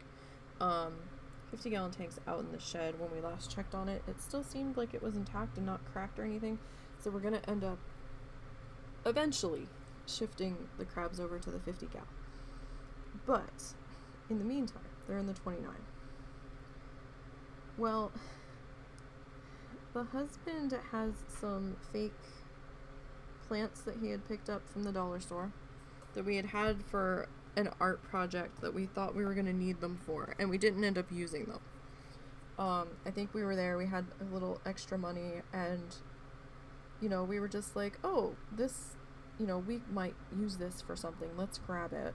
Because, it was the dollar store, and when you see something at the dollar store, you never think, oh, well, if I need it, I'll come back and get it. No. You grab it when you're at the dollar store, because their inventory rotates pretty regularly. And once something's sold out, it's gone. Forget it. That's why people that try to get stuff at the dollar stores or Dollar Tree for weddings have to go to like 6 different Dollar Trees and hope they have enough. So we just grabbed it. So he had put those after he soaked them in boiling water for a little bit. He did all the pre-treating stuff that he has to do to them. Or cleaning stuff that he has to do to make them safe to be in the crab tank. So they're in there, right? Looks like a little jungle. Well, we have mice in our attic. Our attic space, our attic crawl space, that don't want to leave. We had been doing pretty good with trapping them. The set that's up there right now isn't having it. They have set up shop above our room, somewhere up there, and they refuse to go near where the traps are. We managed to snag one of them in the traps, but the rest have not ventured down that way, and they're really starting to piss us off. We're gonna have to actually get up there and see what the F is going on. But sometimes they will mess with stuff in the ceiling and we can hear them scritching around and stuff. Last night, well, this morning really, what time was it? It was about, I was getting ready for bed. I had to stay up till 3 a.m. to give Momo his medicine, because the one pill he has to get every 8 hours. I guess it would have been maybe 3:34. And I was refilling his little water cup that we keep next to his dog bed so he doesn't have to venture very far. And I heard this weird noise. It was like almost a ripping sound, and I'm like, what the fuck was that? And it was kind of coming from the crab tank area, and it was like rip, rip, rip, and I'm like, what the fuck is this? It kind of sounded like somebody taking like a seam ripper and like dragging it across like a piece of canvas or nylon fabric, and I'm like, what the fuck is this noise? And I couldn't pinpoint it. And I'm like, oh god, don't tell me the mice are fucking with something in the wall. That was where my brain went. Because I'm looking in the crab tank, and I'm not placing the sound. And then I'm like, well, are the crabs fighting? Do I need to go wake up Russell? You know, is this a Russell emergency? And I'm like, because he had long since gone to bed. And I'm like, what the F is the noise? It was a night of strange noises. And I'm like, what is happening? And Jesus, that was somebody's car stereo. We have the window shut today because I got really, really super hot. So that was through the window being shut. My ass just vibrated. I don't know why these car stereos keep getting louder. Maybe I'm just getting more sensitive to them. Since this is like a foreign concept here. Like, we had that happen all the time in Jersey. It's very rare that it happens here in the time that we've lived here, and now it's like become an everyday occurrence as these cars drive by. Kind of annoying. Anyhow, so I'm like, what is this noise? Where the hell is it coming from? So I'm starting to panic because I'm thinking it's coming from inside the wall. And I'm looking and I grabbed my hand and I was like scritching on the wall. And I'm like tapping on the wall. I'm trying not to do it too hard because my parents were in the next room asleep. And I'm like, what the fuck is going on? And it was still super loud. It didn't sound muffled or anything. And I'm like, what the fuck? So I'm like, all right, I'm going to have to go get Russell. And then I saw a leaf move in the crab tank. And I was like, what? Come again? And, I stood there for a moment. I was like, well, did it just move from me, like, from any vibrations that I made walking around? And I stood there, and I'm, like, watching it move. I'm not moving at this point. I'm completely still. And I'm like, why are you moving? So, I bent down, because I didn't see any reason for this leaf to be moving. And don't you know, there was an effing crab hanging from the underside of the leaf, like the metal wire that's coated in the plastic that helps you like bend the leaves into shapes and stuff and manipulate them around into something that you can work with. This crab was hanging from that like webbing support under the leaf, and he was taking a couple, he or she, I don't know what sex they are, we haven't been able to handle them enough to get them to come out of the shell to look. Don't you know, he's like holding on under there, taking the one or two legs and dragging them across the underside of the leaf, and that was making the scritch noise. Scritch, scritch. I'm like, oh, you son of a bitch. I was like, scared the shit out of me, thinking that, you know, the mice were in the walls causing all kinds of damage, and it's you. I was like, really? my blood pressure could have done without that, but thanks. God damn it. Felt so stupid. I was like, right, well, I guess we don't need to get Russell now. And then I went to the bathroom and came back, and he was on top of the leaf at that point. I was like, you brat. It's like, was that really necessary? And they're just sitting there, like, wiggling their little antennas at me, and I was like, you know, it was bad enough that earlier in the night, around 1 a.m., a little after 1, I was watching a live stream on YouTube of the volcano erupting in the Canary Islands, and I'm watching that, and I had a concert playing on another window, an old concert that I was watching, and I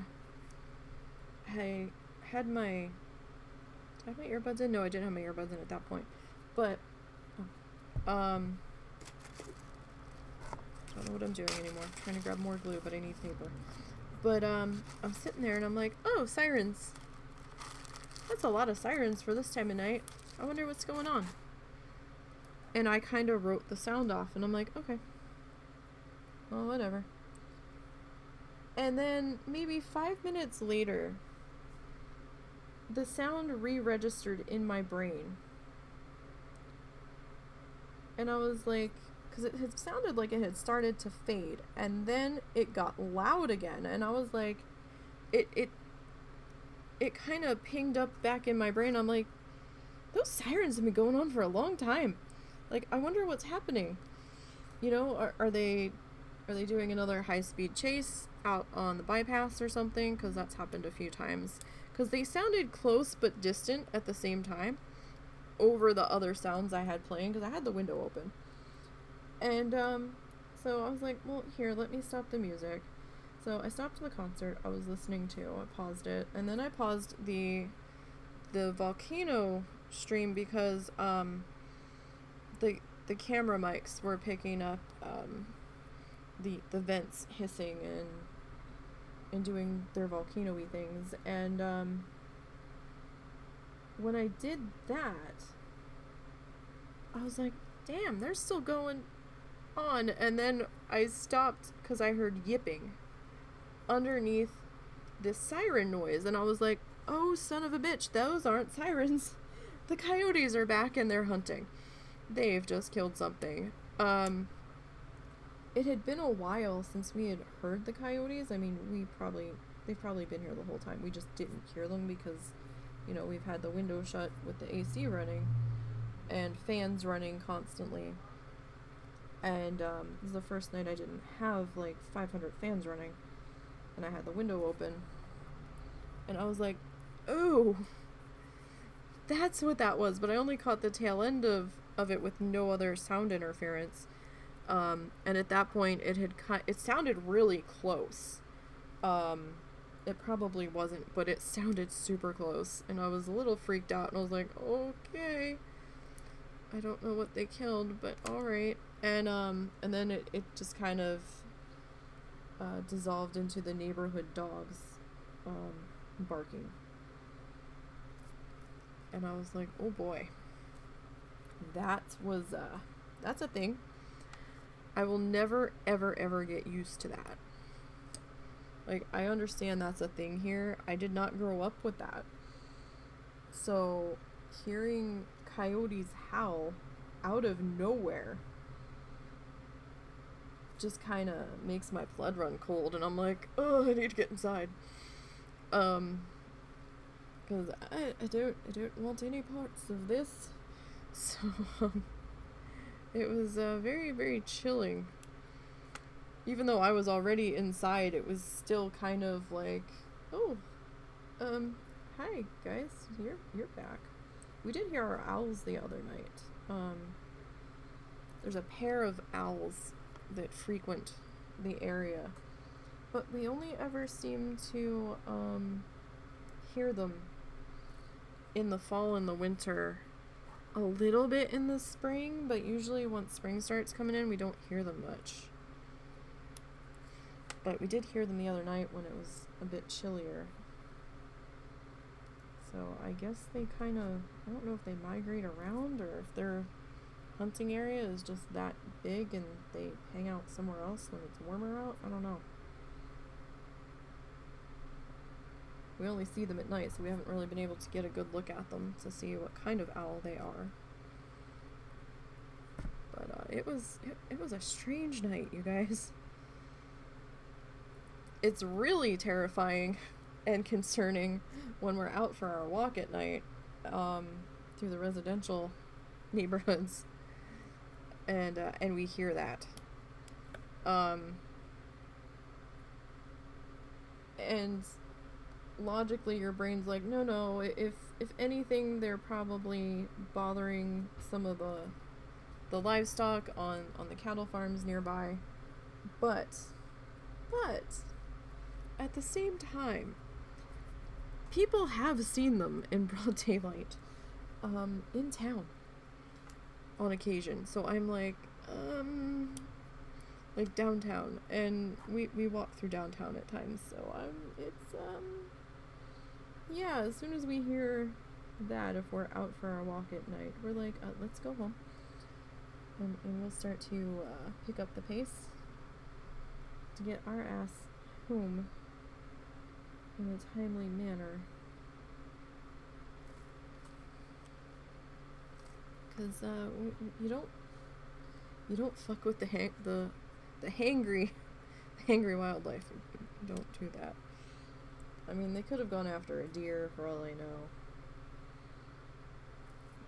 But we didn't hear any gunshots, so I don't think anybody caught them if they were bothering livestock.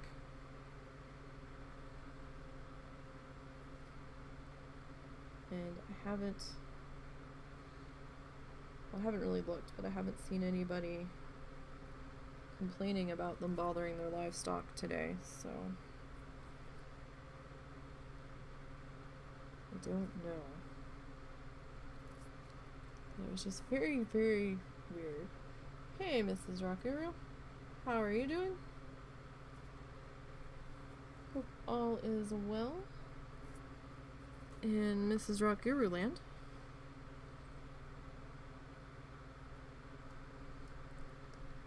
Just kind of smushing those in there around that one. Okay, so we're not doing half bad. We got this one put in, this one put in.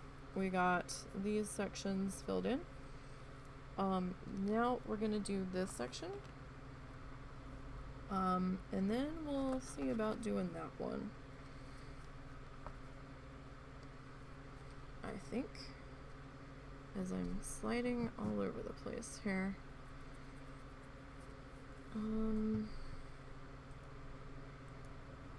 Let's see about moving that up a little bit. Alright, that should be good. Okay.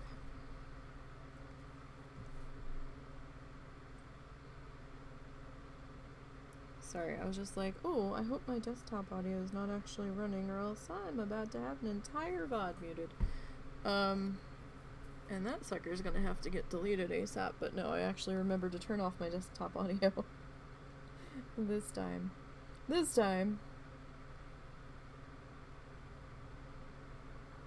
Alright. So again, we're working in the smaller sections to get this going.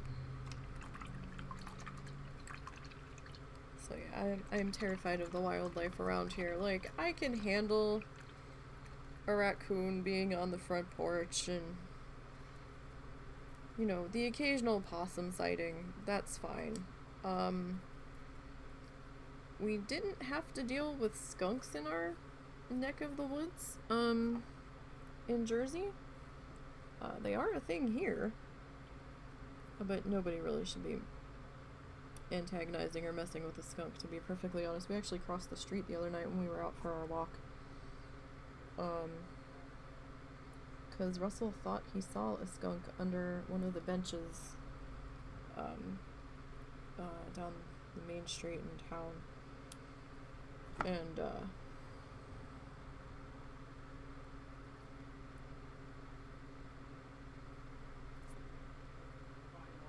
we did not want any parts of that, so it's like, no. If I see you there, we're just not gonna. We're just gonna go this way. Thanks so much. Because when we're out, it's a little bit darker, usually. Because the traffic noise gets to be a bit much. And by the time I'm done doing everything that usually needs attention, it's like 8, 9 o'clock, sometimes 10. It's not been unheard of if we're having an extra wanderlust day and a deep anxiety day that we might venture out at like 11:30, midnight, just to try to walk off some of the anxiety or unsettledness.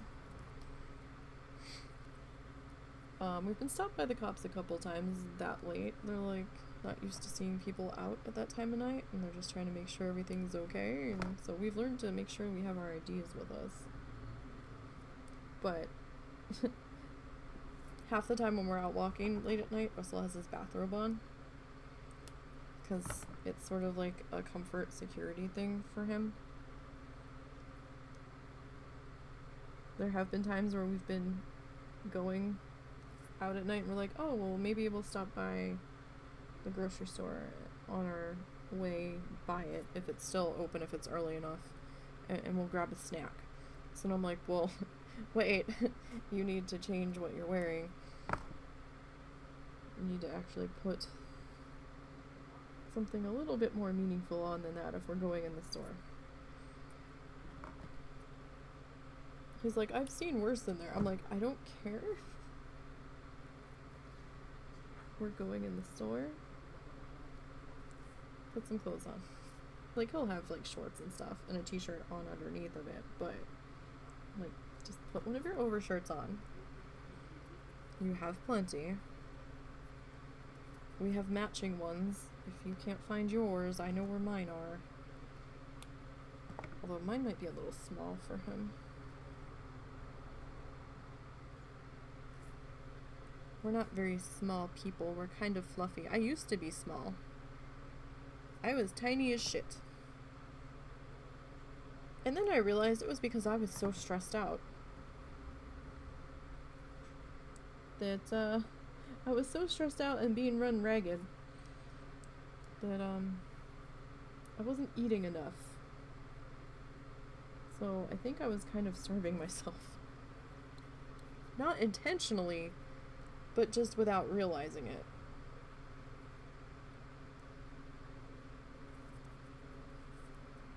Because, you know, then I started working, and then I had access to my own money that I could do things with, and then, you know, I started spending on snacks and food and stuff, and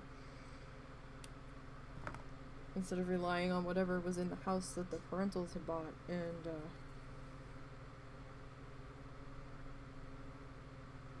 I am not as little as I once was. While I miss being that little because the outfits looked so much cuter, that ship has long since sailed and I will never be that little again. And I probably shouldn't have been that little to begin with. That was a concerning amount of little. Like, I'll look back on those pictures and I kind of did look like a skeleton.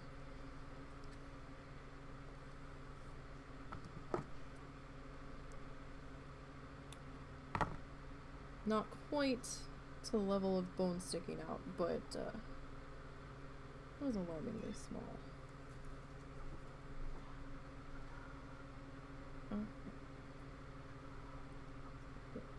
That kind of worked in there. I was trying to get that tail tucked in there,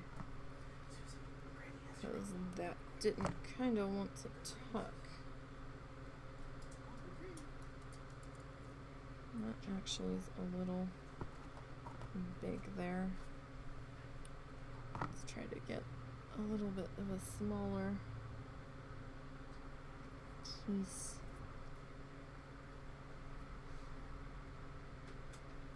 Alright. I don't want you sitting there though, because you've got glue on you. And the last thing I need is for you to glue yourself in that exact location. But yeah, we didn't have coyotes in the area of New Jersey that I lived in. We had raccoons and the occasional possum, and some once in a great while, depending on what area you were in, you might see a deer or two.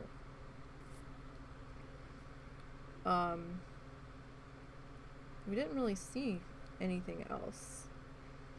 You know, there would be like the little marsh crabs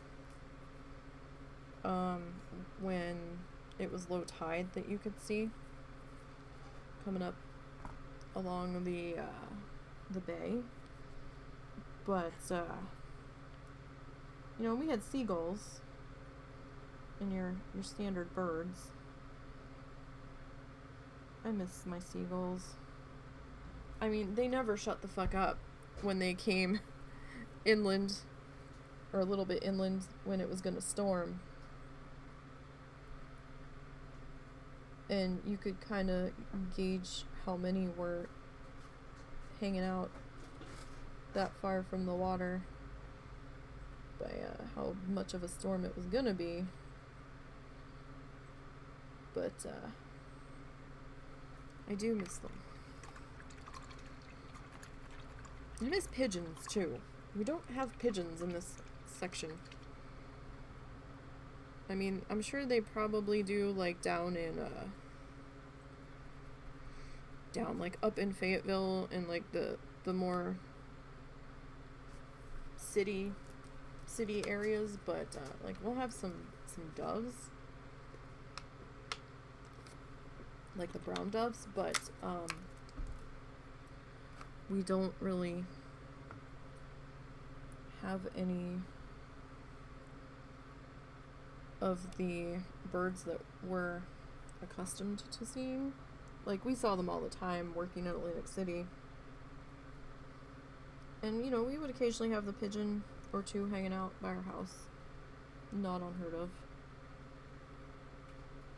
You know, along with your cardinals and your blue jays and your squirrels and all that. We have squirrels here too.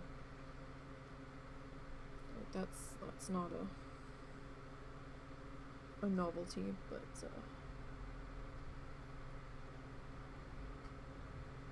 so I heard a weird fact when we were in Key West. There's no squirrels in Key West. Because it's an island. And they can't get there from the mainland. Which I thought was fascinating. I had never noticed that there were no squirrels. But, at the same time, they've got these little brown lizards running everywhere, so they might as well be squirrels. So, I mean, between the chickens and the little lizards, you know, you're at no loss for entertainment, so. And I don't mean like the big ass iguanas. They've got some little tiny, fast moving lizards, and while they startle me, when I see them outside, I'm okay. I don't know if I'd feel the same way if I saw them in the house, though, but we never had them come into our vacation rental when we were there. They were all over the place outside, but I never saw them in there. The dogs were fascinated by them. They never tried to, like, get up on them, but they just liked to watch them. There was something about it down there. The dogs were like, we want to sit on the porch. And I'm like, what? Like, we want to sit on this porch because our vacation rental had a covered porch. And there was not the most comfortable, like, wicker couch, but it was alright. It wasn't totally painful to sit on. But we would go to come inside from going potty with them, and they're like, no, we want to, they were like beelining to the damn bench out there, and I'm like, what? Like, we want to sit outside. I was like, really? And they just wanted to sit there and stare at, you know, everything going by. It was, which was bizarre to me because we were on a side alley.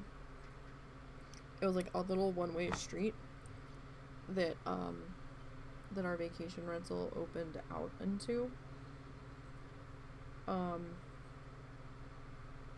And I kind of liked the location. There was only one thing I didn't like. Well, two things I didn't like about it. Number one, they only had a pool and not a hot tub, and I really wanted the hot tub. But for the few people that we did see at the pool occasionally, if there was a hot tub back there, I don't think we'd ever have had an opportunity to get in it where there wasn't other people in it. I think it would have been a high traffic apparatus, shall we say. And there really wasn't room for one either. It was a small property. There was barely room for the pool and some chairs around it. But I was disappointed that there was no hot tub at the vacation rental, and there wasn't a hot tub or pool at the sister property either, because I believe we would have been allowed access to it because we were allowed to go up to the main bed and breakfast for breakfast. They had continental breakfast buffet set up. So I mean, we could have probably used that there.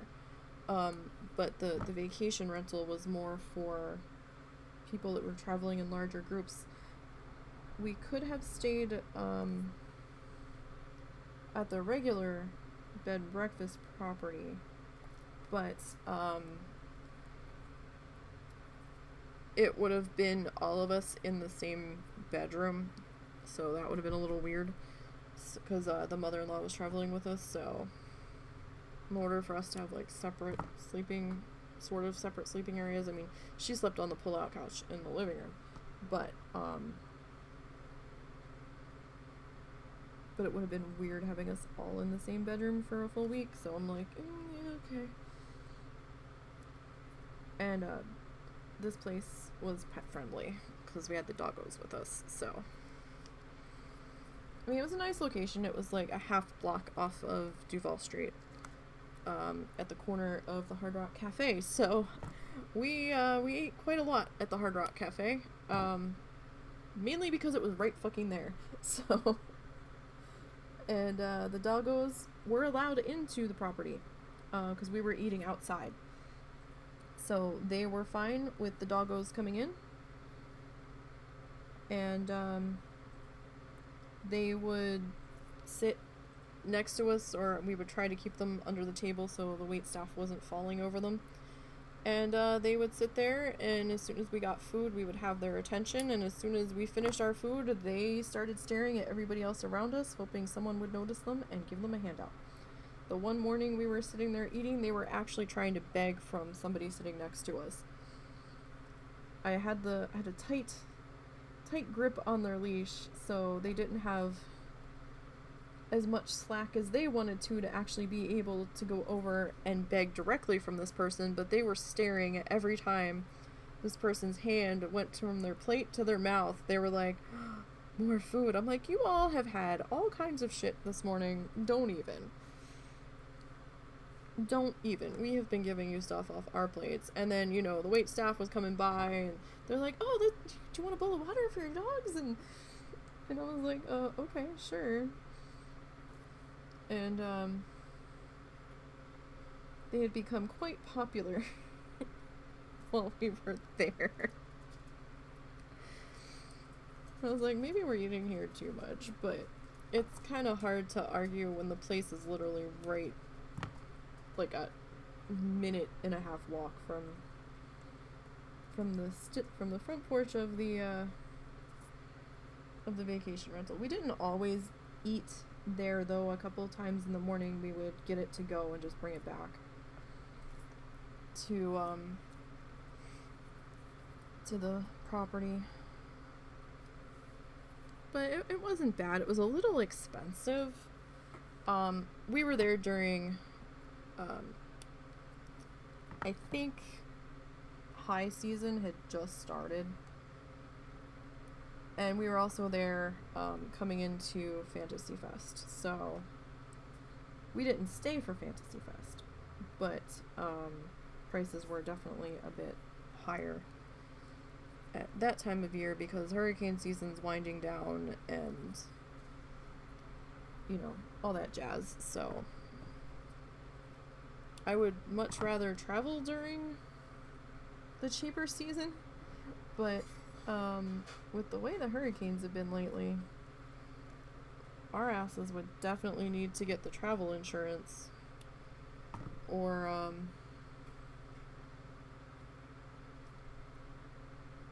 be prepared to have our trip suddenly rescheduled out from underneath of us, because we drove there. We didn't fly in, so we leave like 4 days beforehand, 3 or 4 days beforehand, depending on how much time we want to spend in the car. So while we can kind of keep an eye on weather reports when we're done traveling for the day, it would be a major inconvenience. Oh, got carried away there. Of being halfway there and having a hurricane force us to change plans. Because there's only one road in and one road out, so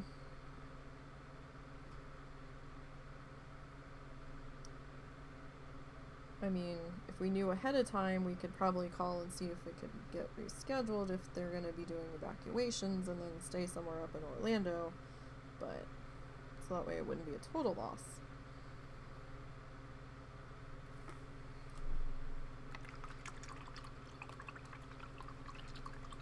But we'll see.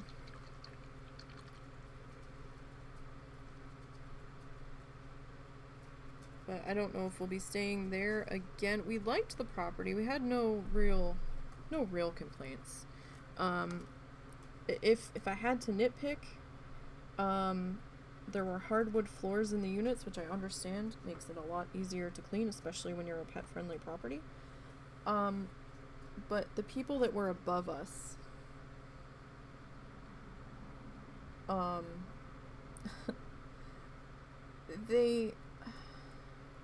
I guess they had high heels on. I guess it was like a girls' weekend or something. And when they came back in at like 1 or 2 in the morning, or sometimes it'd be like, yeah, maybe it was after midnight, you would hear their high heels coming up the steps and stuff, so that would be a little trumpy. Maybe you hear dogs up there too at one point. At one point we heard a couple of dog barks, but it wasn't anything obnoxious. It wasn't like it never stopped. And it didn't get our guys going, so that was okay. And you know, I understand it's a pet-friendly property. There's gonna be a dog bark. I'm not that pissy about it, but it was more the trumping of the feet that kind of irked me more than anything. Because I'm like, you know that you're staying on a second floor. Could you maybe think about how hard you're putting your foot down? But, you know, that would really have been the biggest complaint. Everything else was fine. I thought it was a little pricey, but you are paying for a location. We didn't have to walk very far to get to most of the things, because most of the stuff we did was down the end where we were staying. It was a bit of a pain getting down the other end when we wanted to go to the Butterfly Museum, but I mean, there were cabs that we could call and stuff. But we would have preferred to stay down the other end. But since the doggos were with us and the mother-in-law was with us, like, Russell and I are fine walking. We don't give a shit. But we had to think of you know, how far is the mother-in-law going to tolerate walking, and the doggos. Not that the doggos could have gone to the Butterfly Museum with us anyway, but for our other outings. And there weren't many places available because we kind of booked it. We didn't necessarily book last minute, but we booked it later than I would have normally done. Because things kind of fell into place last minute. Sort of. Sooner than I was expecting. And it was actually amazing that we managed to get a room at that property, because I've been checking and I have not seen anything in that particular vacation rental open for like 8 months. And I'm like, really? Like, ever since they started letting tourists come back in, it's been booked solid. And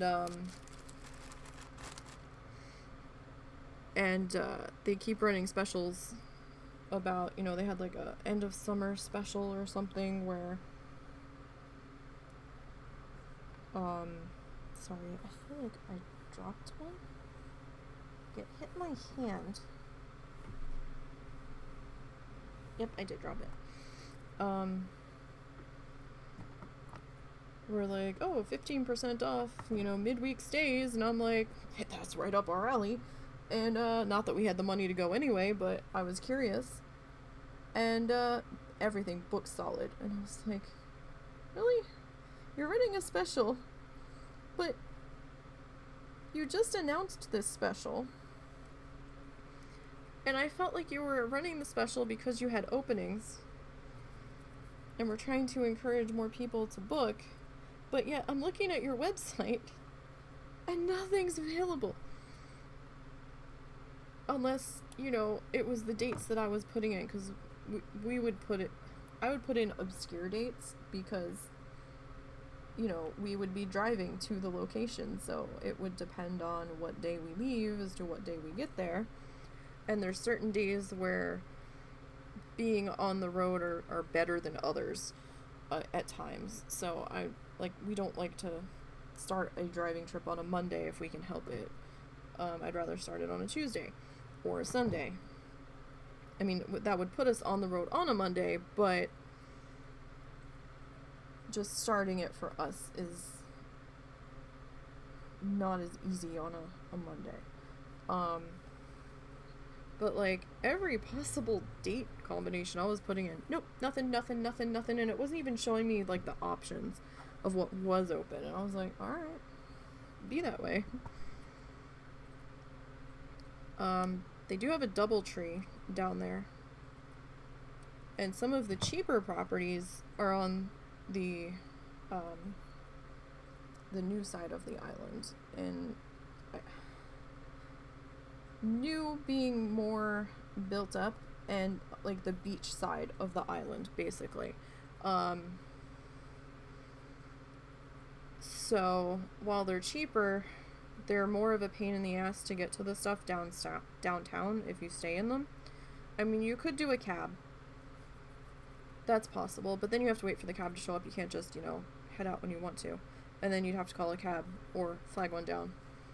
But flagging one down on your way home is a lot easier than calling to get one to come get you. And some of the properties did have shuttles, but then you're stuck on the property's shuttle schedule. And a couple of the properties that I felt, you know, oh, these are really cool properties, you know, we could bum around and just hang on the property for a day, except to venture out to get food. And, you know, the price felt like it was going to be doable. But then, you know, it's like, oh, well, then we're stuck on the shuttle schedule, which didn't run very late. Like, I think last shuttle pickup on one of the properties was like 6:45 p.m. and I was like, what? Like, sunset's not even done by then. What the hell are you all talking about? And I was like, okay. And then some of the shuttle services from those hotels you had to pay for. Some of it was complimentary. Depended on the hotel. So I was like, okay. Now, we were driving, right? So you'd be like, well, just drive downtown. Well, that is an option. But parking in Key West is a premium. There's very limited space. And there are some public parking lots.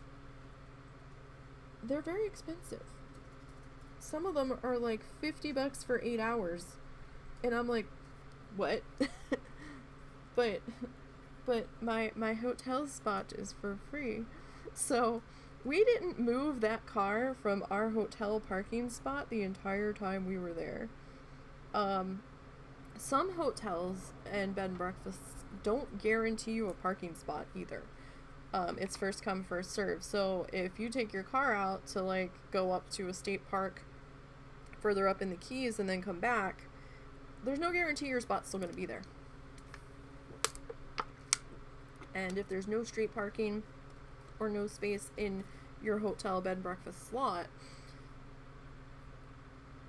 you have to be very careful because yes, there are some city parking spots like on the street.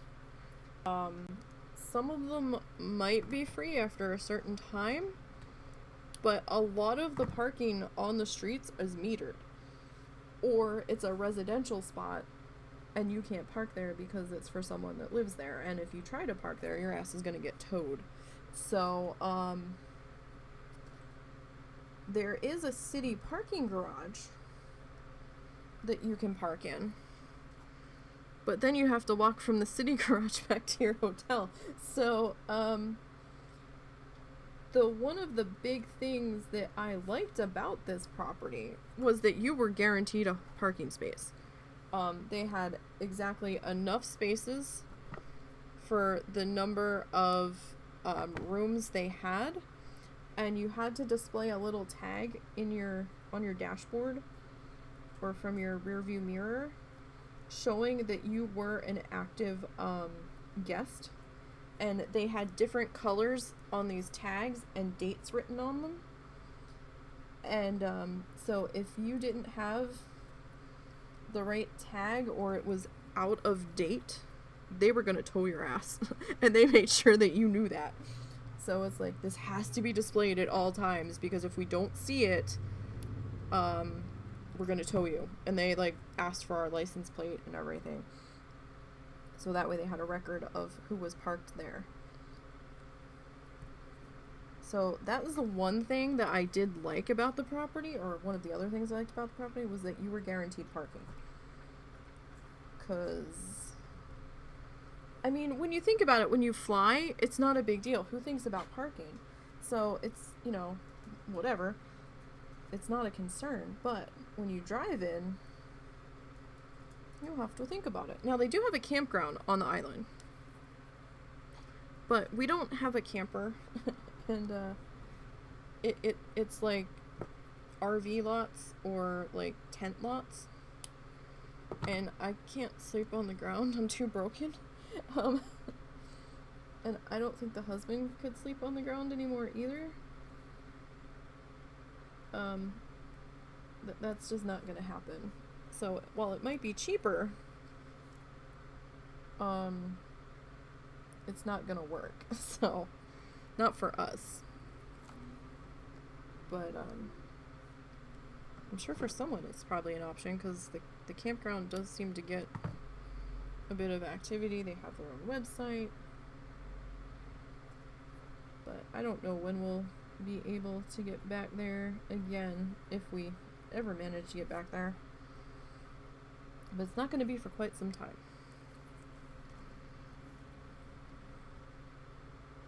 So I'm sad I haven't been able... I need to replace my one wind chime that I got down there.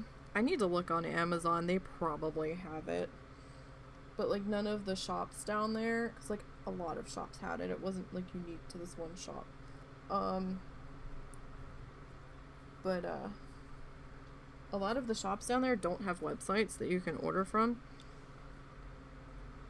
Like when you get home if something breaks or you've decided that you just have to have another of that item, you're kind of shit out of luck unless you bought it while you were there.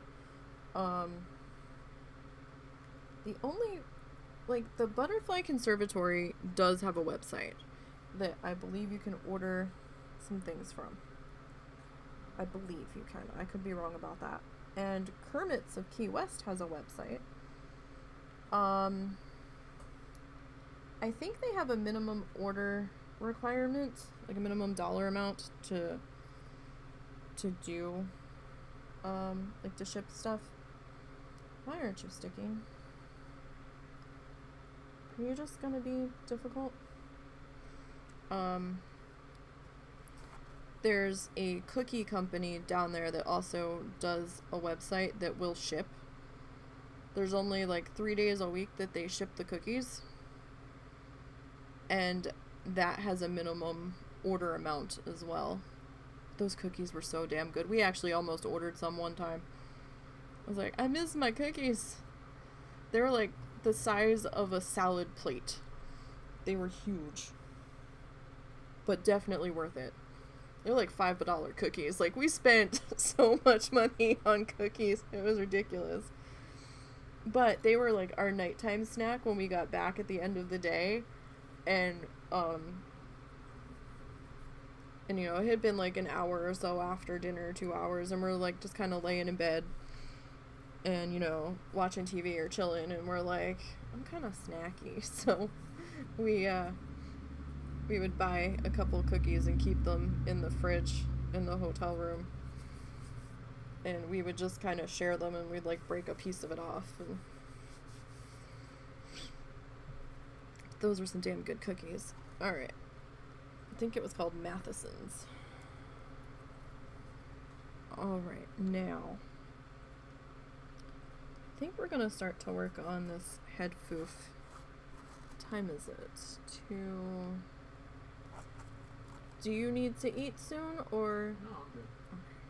You know what, let's put this to the side, because I don't know how long it's gonna take us to work on the head foof. Sorry, we're doing pizza, so we're eating together, so I don't want to starve my husband. No, you're good. Oof. Okay. So, we're gonna do our little head foof. So we need the colors.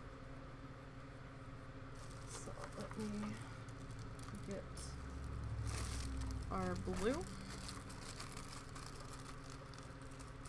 We need the untwisted blue. Perfect. And I need untwisted green. This like shamrock green.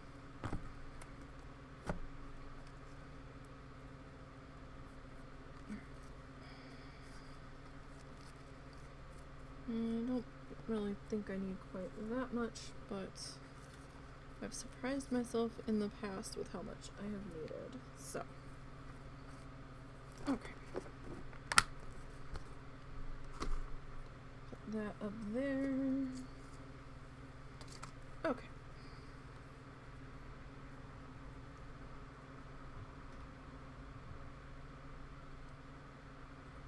So,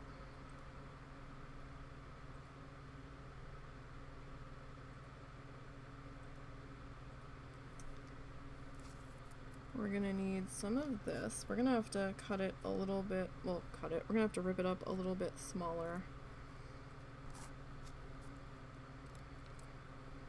So we're gonna do this, I think, kind of like how we did the bushes when we were doing the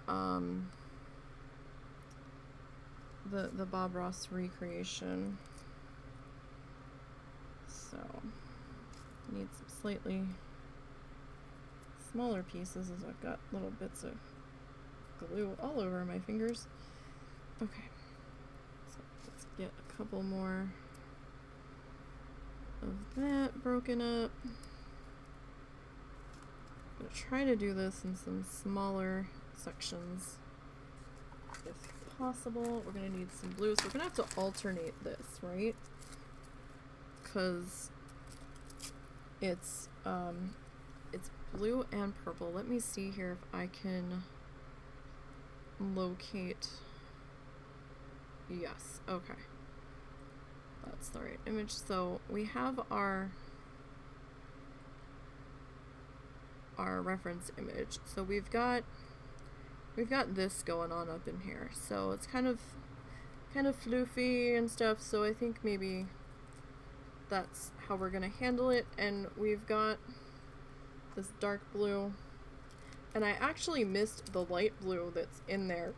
Excuse me. And it kind of looks like the same blue from our eye feathers being being brought in there. So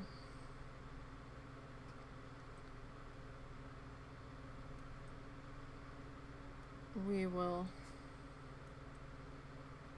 have to grab some of that as well.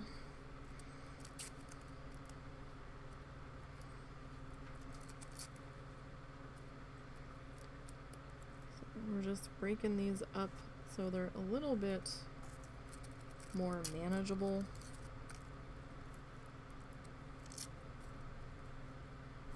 And this is just regular tissue paper. There's nothing special about it. It's basically like the gift wrap tissue paper that you would find in gift bags or like over in the card section of whatever store that you're buying in, your Targets or your Walmarts or whatever. It's the same shit. There's nothing special about it.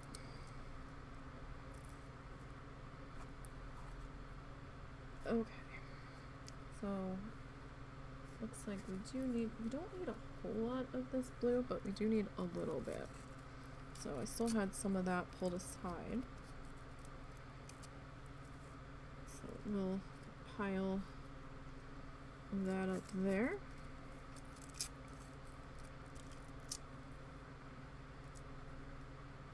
And like I said, we're gonna try to do this in some smaller sections as we go. And hopefully the glue doesn't dry on us too quickly, because we do need the glue to be wet for this. And hopefully this stuff will cooperate with what I'm trying to do, because it's a bit more crinkly and stiffer than this green. The green's a bit softer.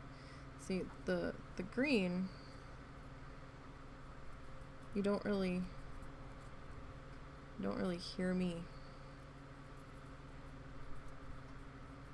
fussing with it. So, but the blue and the two shades of blue, they're a lot more crinkly. So the dark blue's a little better than the lighter blue. Like that one's a lot more crinkly. Okay. So that should at least get us started here. Let me pull that off. Okay. So let's start to do our edge here.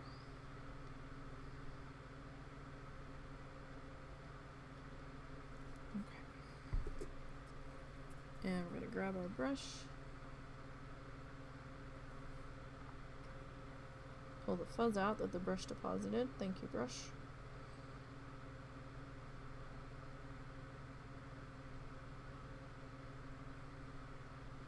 Right, now I'm going to push this glue up onto the edge of our green pieces here.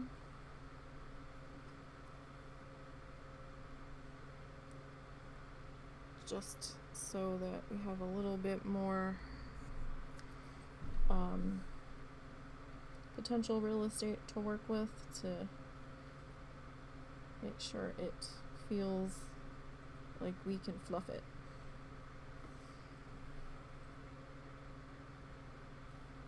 All kinds of fuzz down in there. Alright, so we're gonna rinse the brush and blot the brush. Alright, so we're gonna need our stylus here. Most definitely. And this might actually need to be a little bit smaller.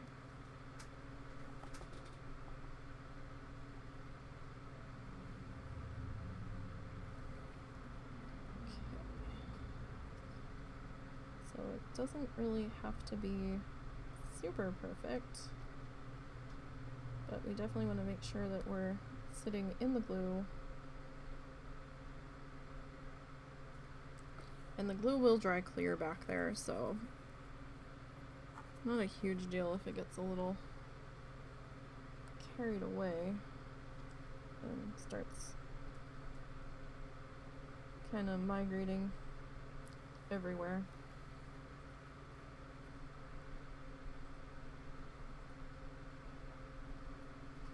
So we're just kind of laying it in and just kind of scrunching it. I mean, this might be better with one of the dowels I have, but I think the edge on the dowel, or the skewer, excuse me, I have kitchen skewers that I have set aside for some art projects, but that might be a little too sharp. I might have to use the blunt end.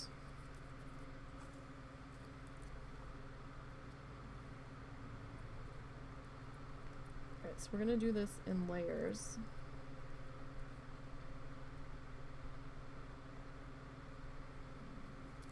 And it's okay for these edges. It's okay for these edges to be raggedy. You kind of want them to be raggedy. Like, you really don't want them all uniform and stuff. You kind of, the exposed upper edge, kind of want that to be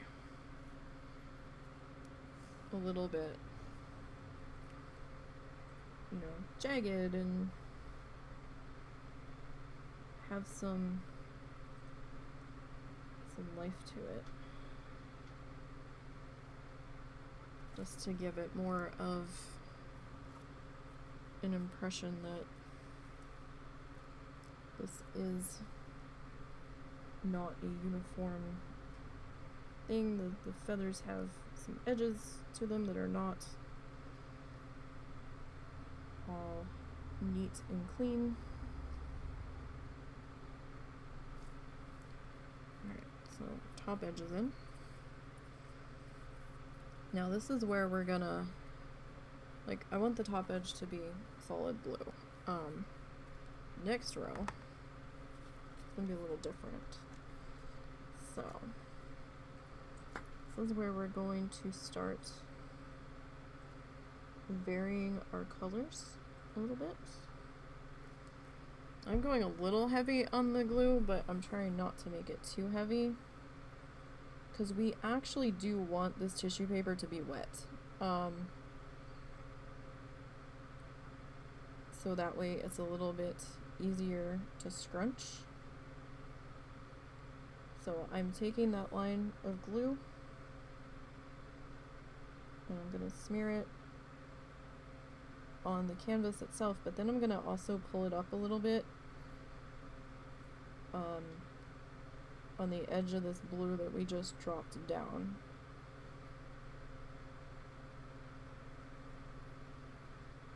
Okay.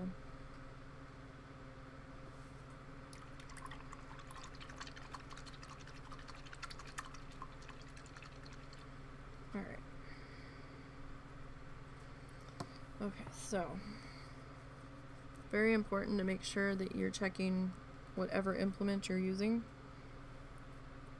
Toothpick, pen cap, skewer, tiny skinny dowel, paper clip, and make sure that you don't have too much glue building up on it. So you definitely want to be wiping that off fairly often.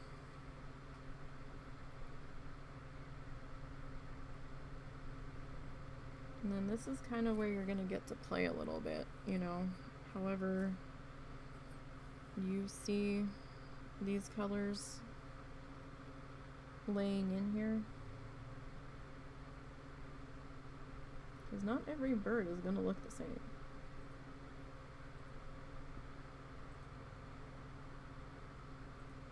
So do keep that in mind. Everybody's going to have their own... I mean, they're going to look similar to each other, but they're going to be slightly different.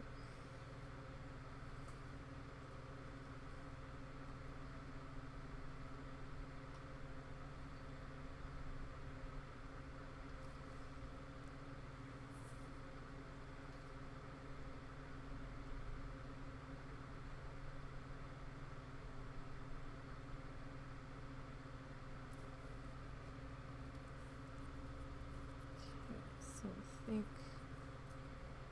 I want some more blue back in here.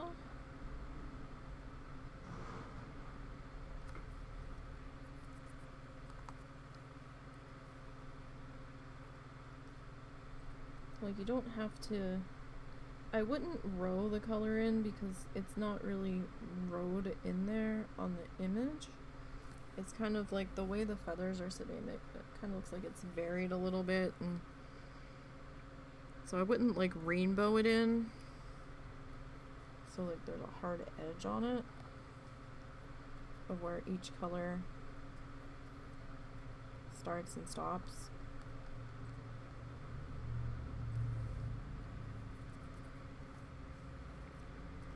So I would try to make an effort not to do that. But, you know, it is your piece, so you do what you want. It just might look a little funny if it's like a rainbow arch.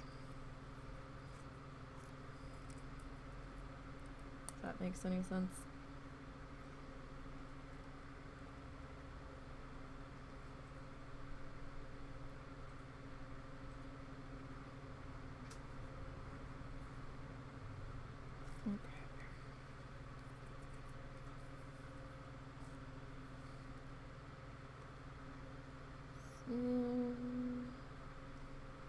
There we get you.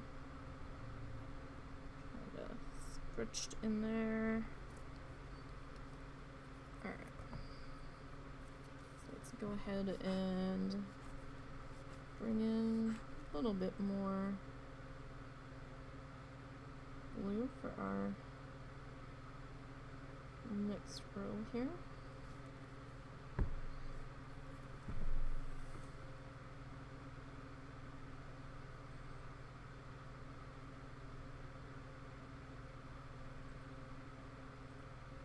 You kind of, you don't want to go too hard with the pushing of the paper with whatever implement you're using, because tissue paper does get a little bit delicate when it gets wet. And we are getting it wet with the glue, so, you know, just be a little bit careful. You don't have to treat it like gold leaf or anything, since we are just kind of smushing it around, but, you know, do keep that in mind. Alright. So I think we'll grab this one.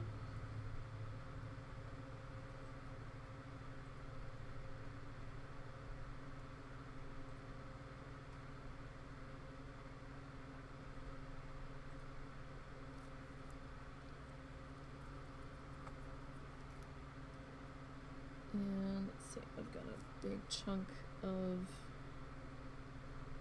green right in there.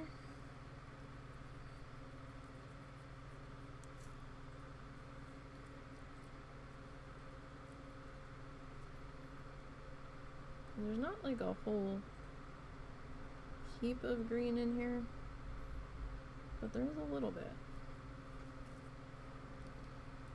Alright, so I think now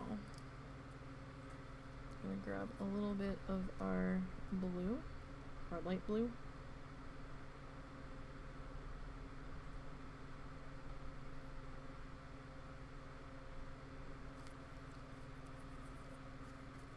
And again, there's not a whole shit ton of this color in there either, but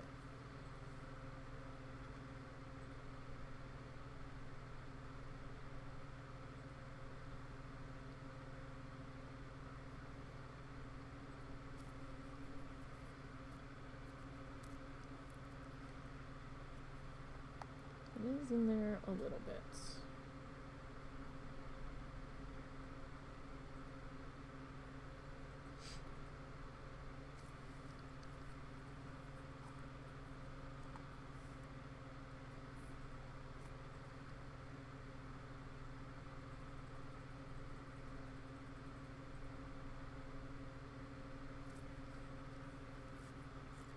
And if you don't see a piece in the size that you're looking for, tear one. I mean, we tore these to begin with. You can just tear it again. No big deal.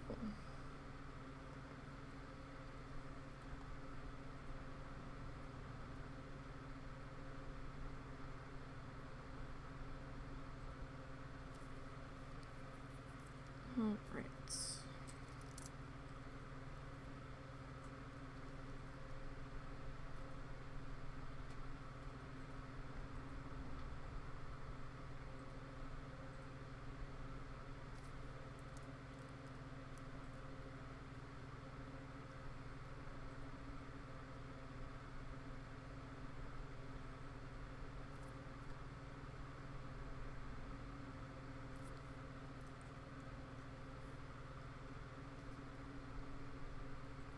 You can kind of see our layers of color starting to peek through as our glue is drying.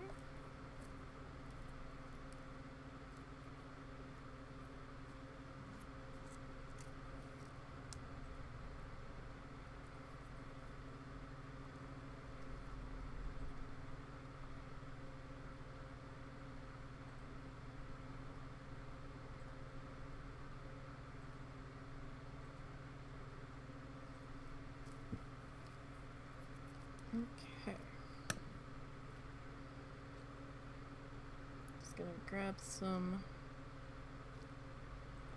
new, or more glue, rather. If I can get this stuff off my fingers.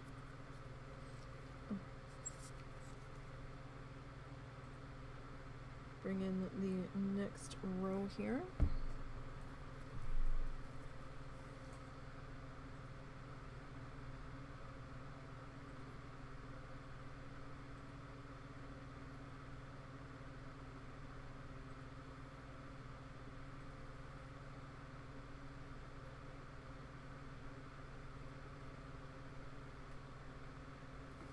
Okay.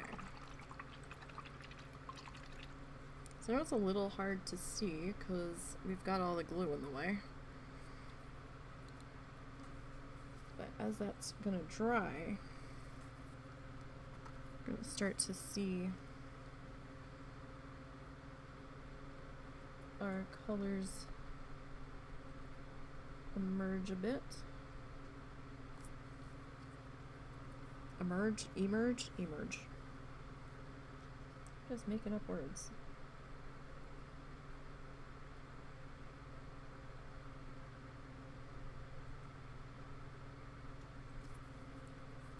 Alright. Come here, little one. You tapped into there.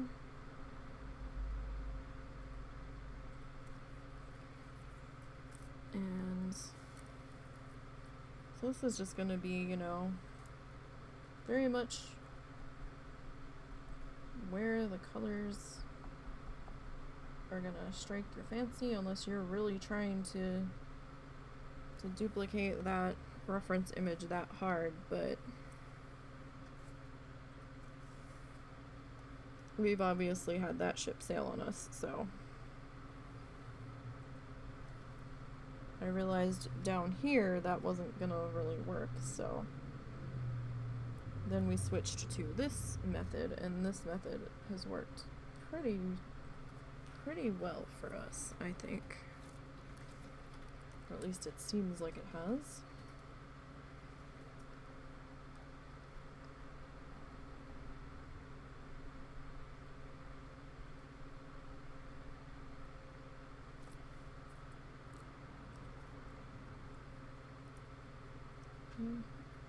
Kept seeing something move out of the corner of my eye. I couldn't figure out what it was. Thought it was like an ant or something. No, it was a piece of green tissue paper. Like our dark green stuff. I guess we had one escape over that direction. I guess. Would not surprise me. Now, as this dries, I don't know how stiff it's gonna be on the very edges. That really depends on how much glue got soaked into it. But when we do the final sealant on there, that'll stiffen that right up. So don't worry if it's still a little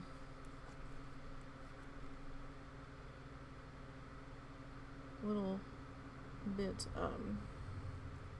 like you can move it a little on that top edge that sticks up, because it's not going to stick up that much, and it's not going to be a problem to really worry about.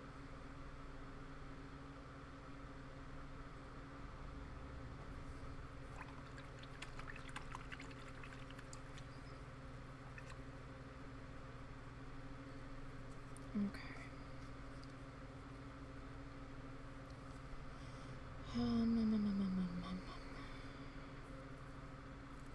Trying to figure out where I want to go from here.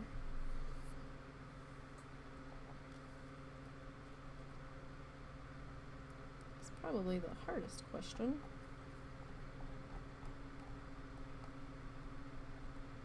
Where to next?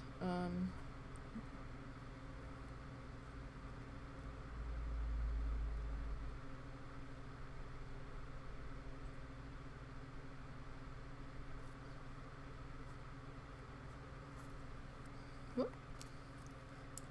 Hard to hold on to these guys sometimes. So, like I said, it's similar to how we did the shrubs in that other painting.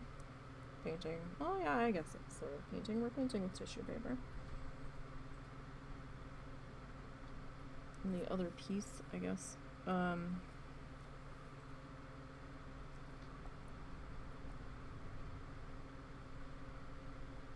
Not exactly the same, but you know, close enough. Close enough. Ah. Don't want to let go. Okay. That worked in there.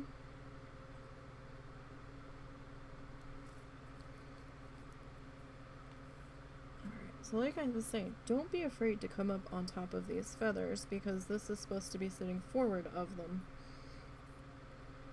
So it will probably help the look that you're going for if you do. So that way, like, there's going to be sirens coming through. Apologies. Sounded like a police car. It'll probably help it so it doesn't feel like it's sunk in around it.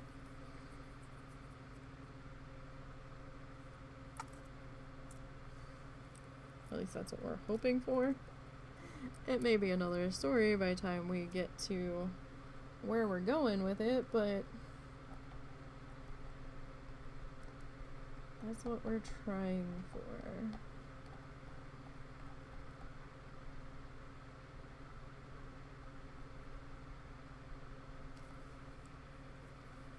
Alright, I think we need a little bit more glue.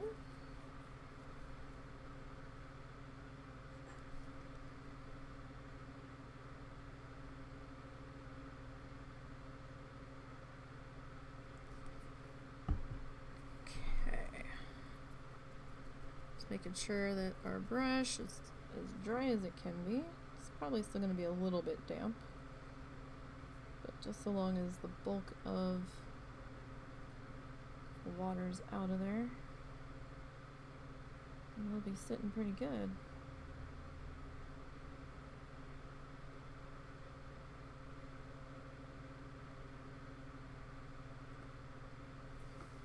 Alright. And I'll turn this guy around so that you guys can actually get the proper view of him once we're done for the day. But this is the way he fits on here the easiest. So, sometimes you have to turn your painting sideways. Mainly because my desk isn't gonna like it being the other way right now. Like I said, I'm in a very tight workspace here. Space in an area where I'm able to record is very much at a premium.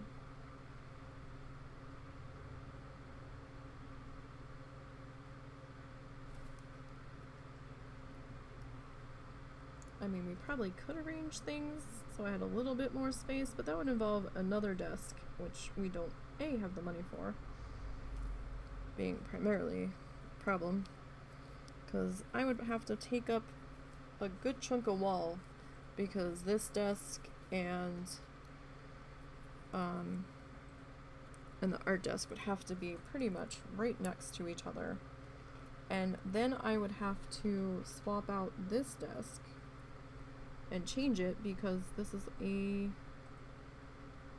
corner desk. It's not just like an L, it's an actual shove your ass in the corner desk. So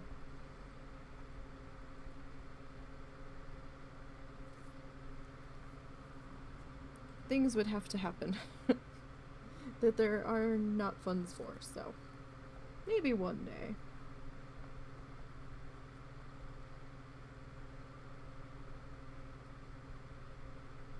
But until that happens, we are just gonna have to make do with what we got.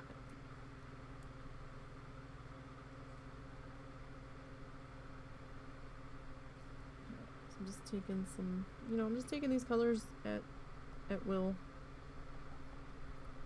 Whatever seems to feel like it's gonna go there. Pretty soon though, we're probably gonna have to move into mostly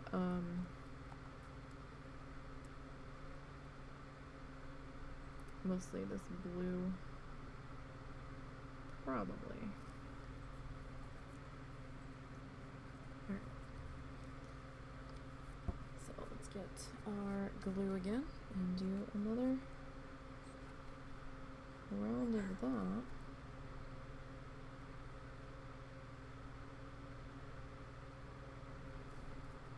So we can start going a little bit lighter with the amount that's being squeezed out now, because A, we're running out of room. Not quite out of room yet, but we're getting there. And we don't need quite as much because we've got a smaller space to fill.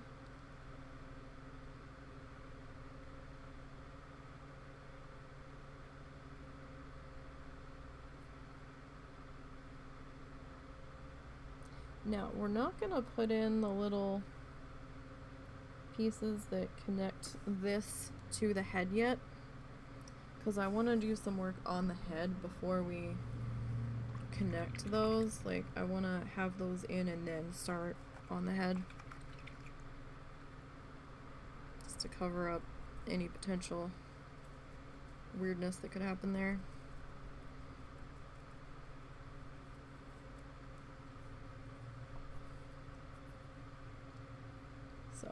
While we're putting this part in, I still want to get this section and this section. I want to outline at least the blue part of the head. We have to come in and get these guys. So maybe next week we'll be a little bit closer to that happening.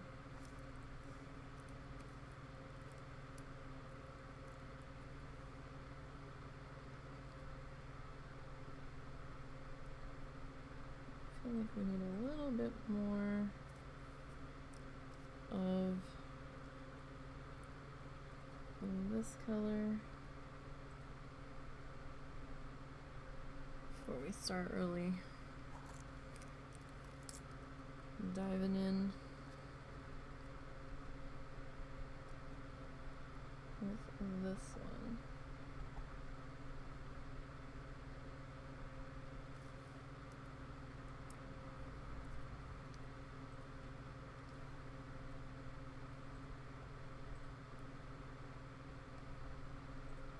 As we are getting our layers in, and start to see how the glue is drying back in here.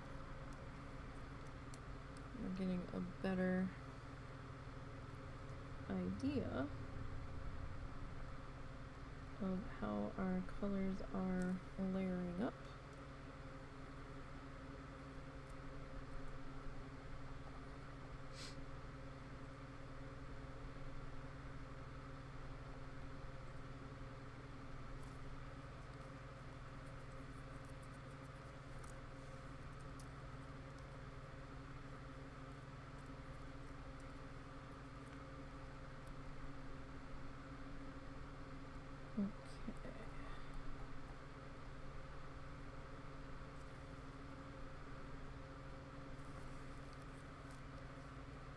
Let's grab this one.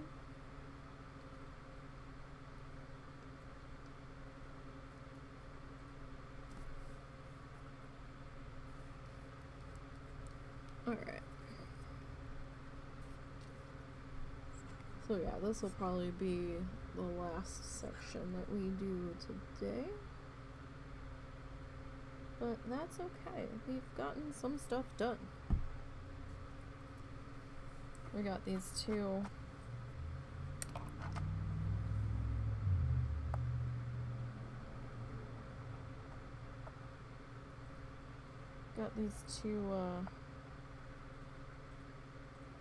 eye feathers put in. Sorry, I saw a piece of fuzz, and if I didn't get it right, then it was gonna irk the shit out of me.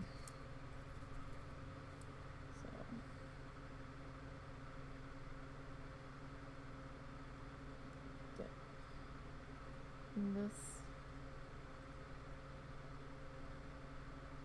layer put in. Now I'm probably going to start going a little bit heavier at this point on our dark blue.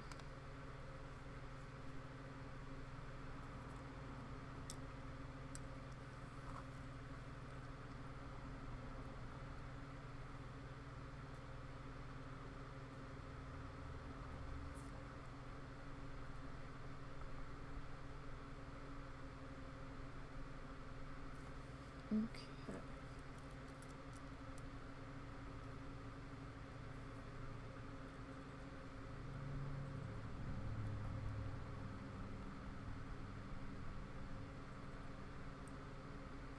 All right.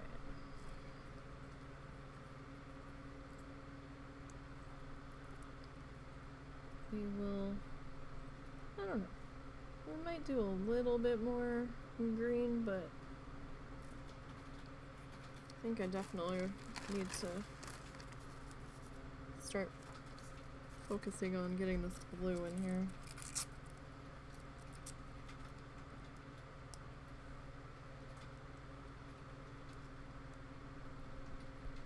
Okay.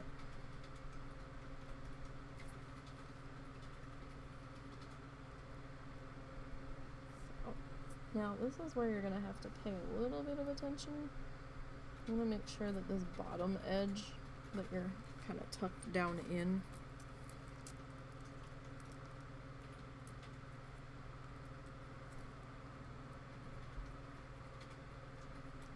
what the hell's going on?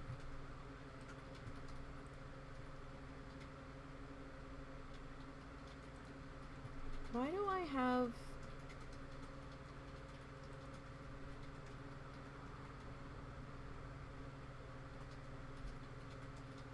the bots are out in force? Like, what the hell is even happening? Hey, in your moderator dashboard, is it showing you who followed? If it's not, then I'll have to deal with it after.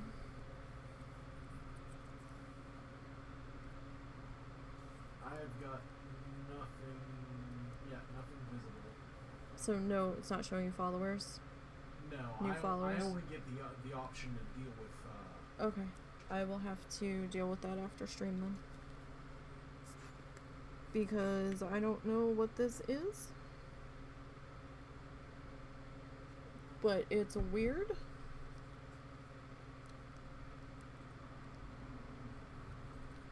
Because somebody's using the same 3 letters and different variations afterwards, and it's not Haas, so... But somebody's having a grand old time. So what are the, G-U-N and various... there's none of them currently here, so... things afterwards.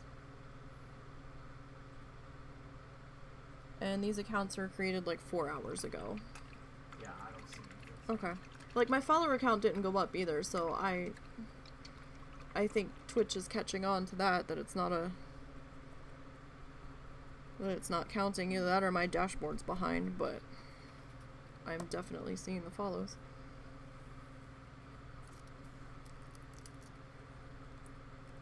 Alright. But I don't have time to deal with it at this very moment. I will deal with it in a few minutes. Since they are not causing trouble at the moment.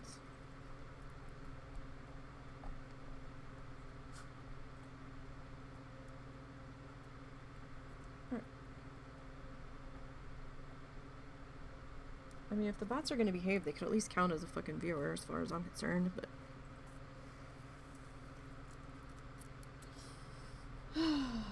Whatever. Okay. So we're just gonna keep working in our blue.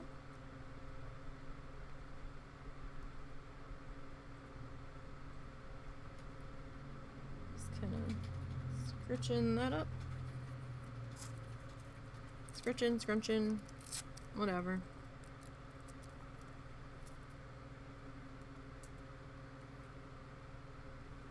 Alright.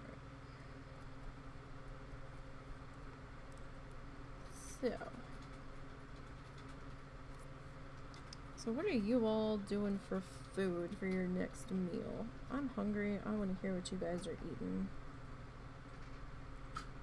I'm always hungry. Who are we kidding?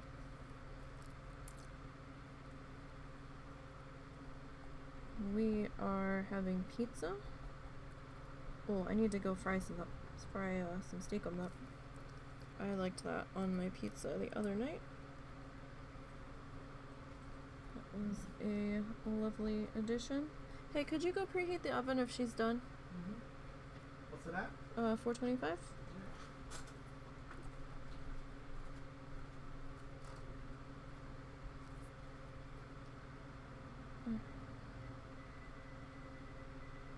So it's a little bit of a mess in there because the glue's still drying and whatnot. I think we might add in a little bit more of the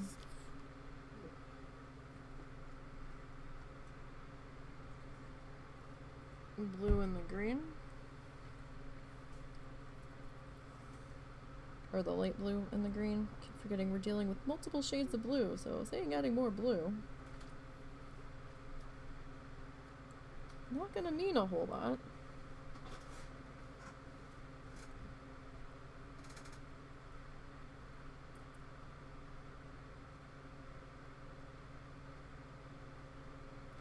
Alright.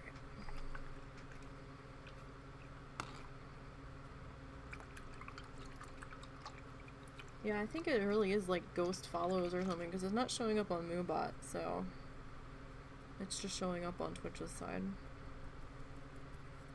All of the screens open ever. Ridiculous. Okay. Zuzu's probably about to jump out of his skin because mommy is still streaming. Lady, stop talking. He has about a 2-hour window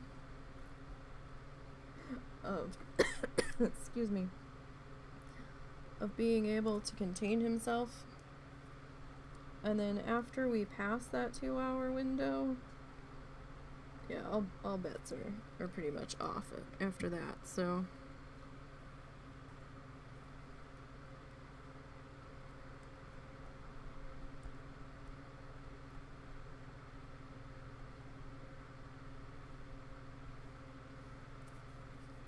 alright.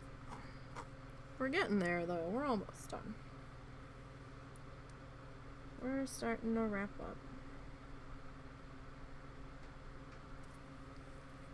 Alright. So don't forget, guys, I am on Twitter, like I said earlier. It's at NeeCBGN. We try to keep the channel name and all of the various things as close to the same as possible. So Twitter, it's at NeeCBGN.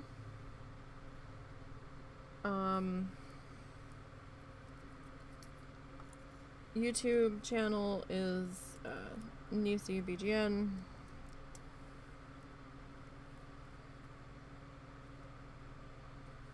Obviously here is NeeCBGN, and then the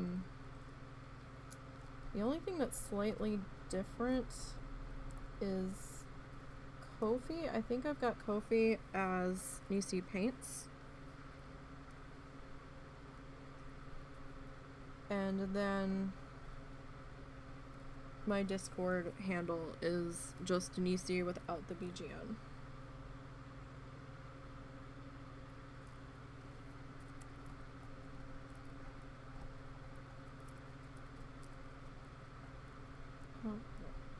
So I think we're down to just, I'm not gonna get rid of these torn up pieces because we're still gonna need them for over here. So we're gonna hold on to these guys, put them in our drink lid that is substituting as a supply holder temporarily. I might have to sit something on top of it because when I go to get up, the fan's blowing and it's just all gonna take off. I might have to sit it inside a Ziploc.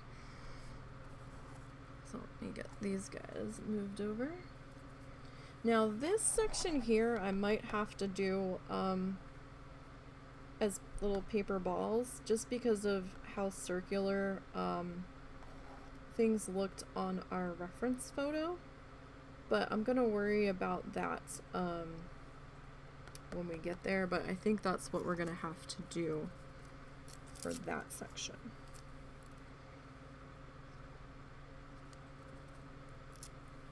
Alright, so you know, this was fun. We did something aside from just the green feathers today, so cool.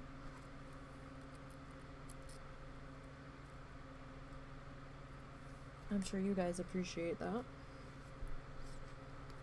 Sometimes it's nice to change up what we're working on.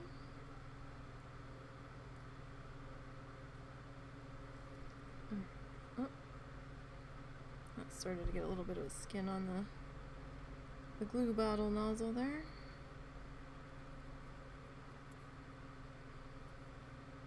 Can you, like, please get off my fingers? Please? Maybe? Alright. I'm gonna have to wash the hell out of my hands before I mess with the pizza dough anyway. Alright. Okay. Let's work on getting this guy tucked in here. Between our nose. Alright. Come on, let go. So anywhere where it looks like we've got a little bit of extra glue kind of bleeding out, we'll probably... Oh, I didn't spread it out with the paintbrush. Oops. Well, that's okay.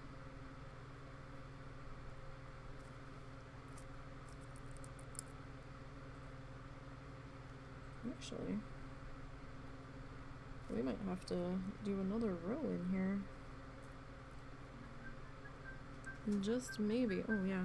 We're running late tonight. Okay. Time just kind of snuck up on me the last time I looked at what time it was. Time has a way of vanishing when you're doing art.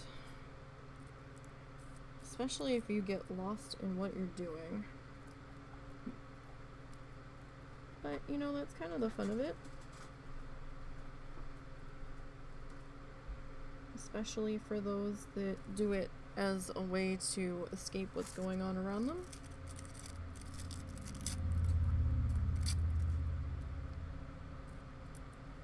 Not so good when you have to make it to an appointment or something. Then you kind of have to pay attention to what's going on, or you set alarms. That was actually the alarm for the dog's medicine because of the one time where we fucked up because we forgot when he had it last and we accidentally doubled him up on a dose. But the vet actually said that we could half the dose of the medication. So we've been cutting his muscle relaxers in half, and it seems to be doing him a lot better.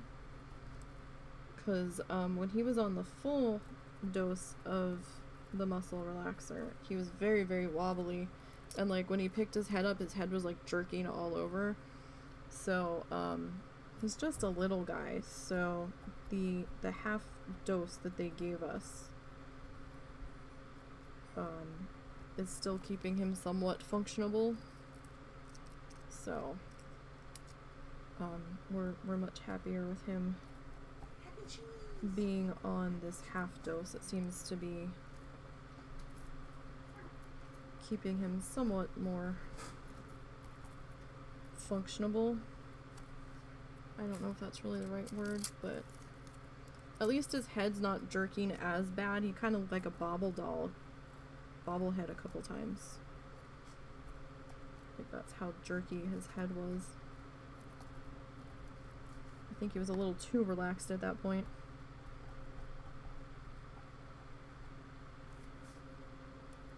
Can we... Let's squish you back in just a little bit further.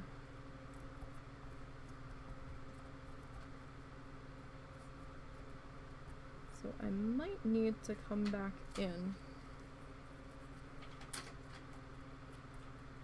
And we'll either fold this down. No, I think we do need one more tiny bit here. Not very much.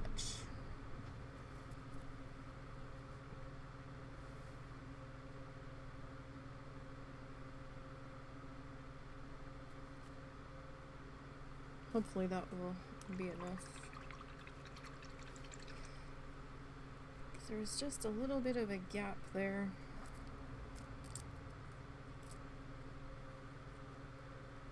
Just didn't quite want to sit right in there.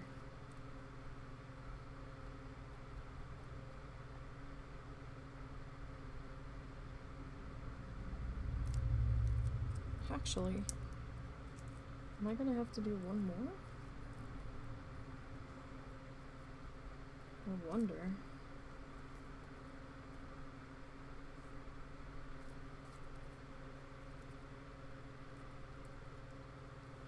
I think it's easier, probably gonna be easier to add one more layer of this than to come back in and try to get more green pieces set up in there.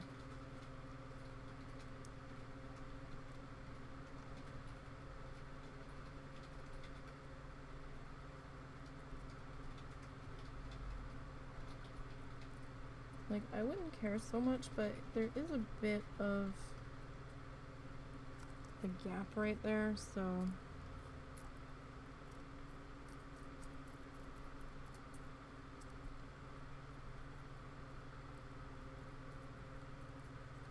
at least while that gap is there,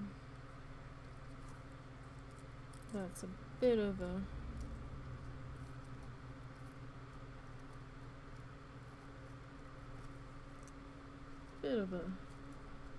minor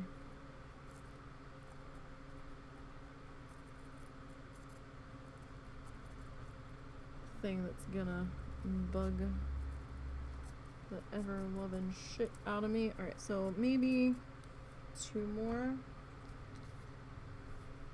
There's just enough of a, well, more than 2, but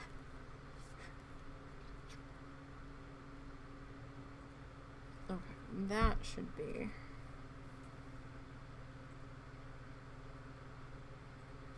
well and truly enough. I hope so. Okay. So these pieces I'm gonna go a little bit bigger on, just because I'm gonna try to like almost fold them over on themselves. So I'm okay if they kind of overhang that just a little.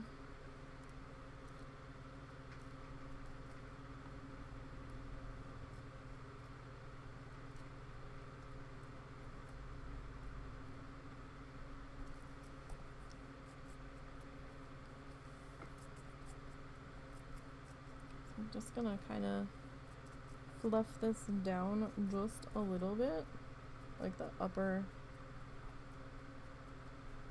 sections. It's only gonna shift so much because it has started to set and we don't want to fight it. I'm just kind of rolling down the more fluffy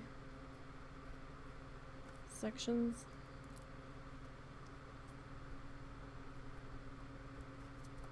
That wanted to be a little bit fussy.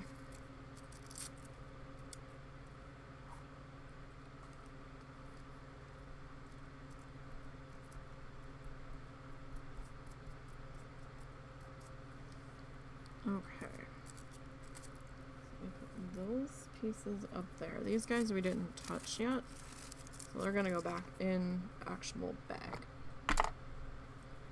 Alright, so that is going to be it for today. We didn't get as far as I wanted to, but it's kind of my fault because I really did want to start sooner, but life just didn't work out that way. So not too bad. We've got his little headpiece started. And you know, you can kind of see the color variation happening in there a bit. So I know I just pushed all that down, but I'm gonna kind of frill it back up just a little now that I'm looking at him from a different angle. Alright, so next week we're gonna fill in this. We'll try to get this done. We need to get the head outlined before we can do the little support antenna thingies, or the little support bottom pieces of these feathers. Not really antennas, but you know, our little stems. As I'm making the hand motions, but you all can't fucking see my head, so what difference does it make? So we'll put the little supports in for this soon. Not yet, though. I don't know if we'll do that next week or not. That depends on how far we get with this. Excuse me. We need to at least be here. We probably won't get to it next week. Next week will probably be spent doing this one and filling in this section, and then filling in this section. This section won't take that long though. But I think that's all we're gonna have time for next week, is just, you know, background feather filling.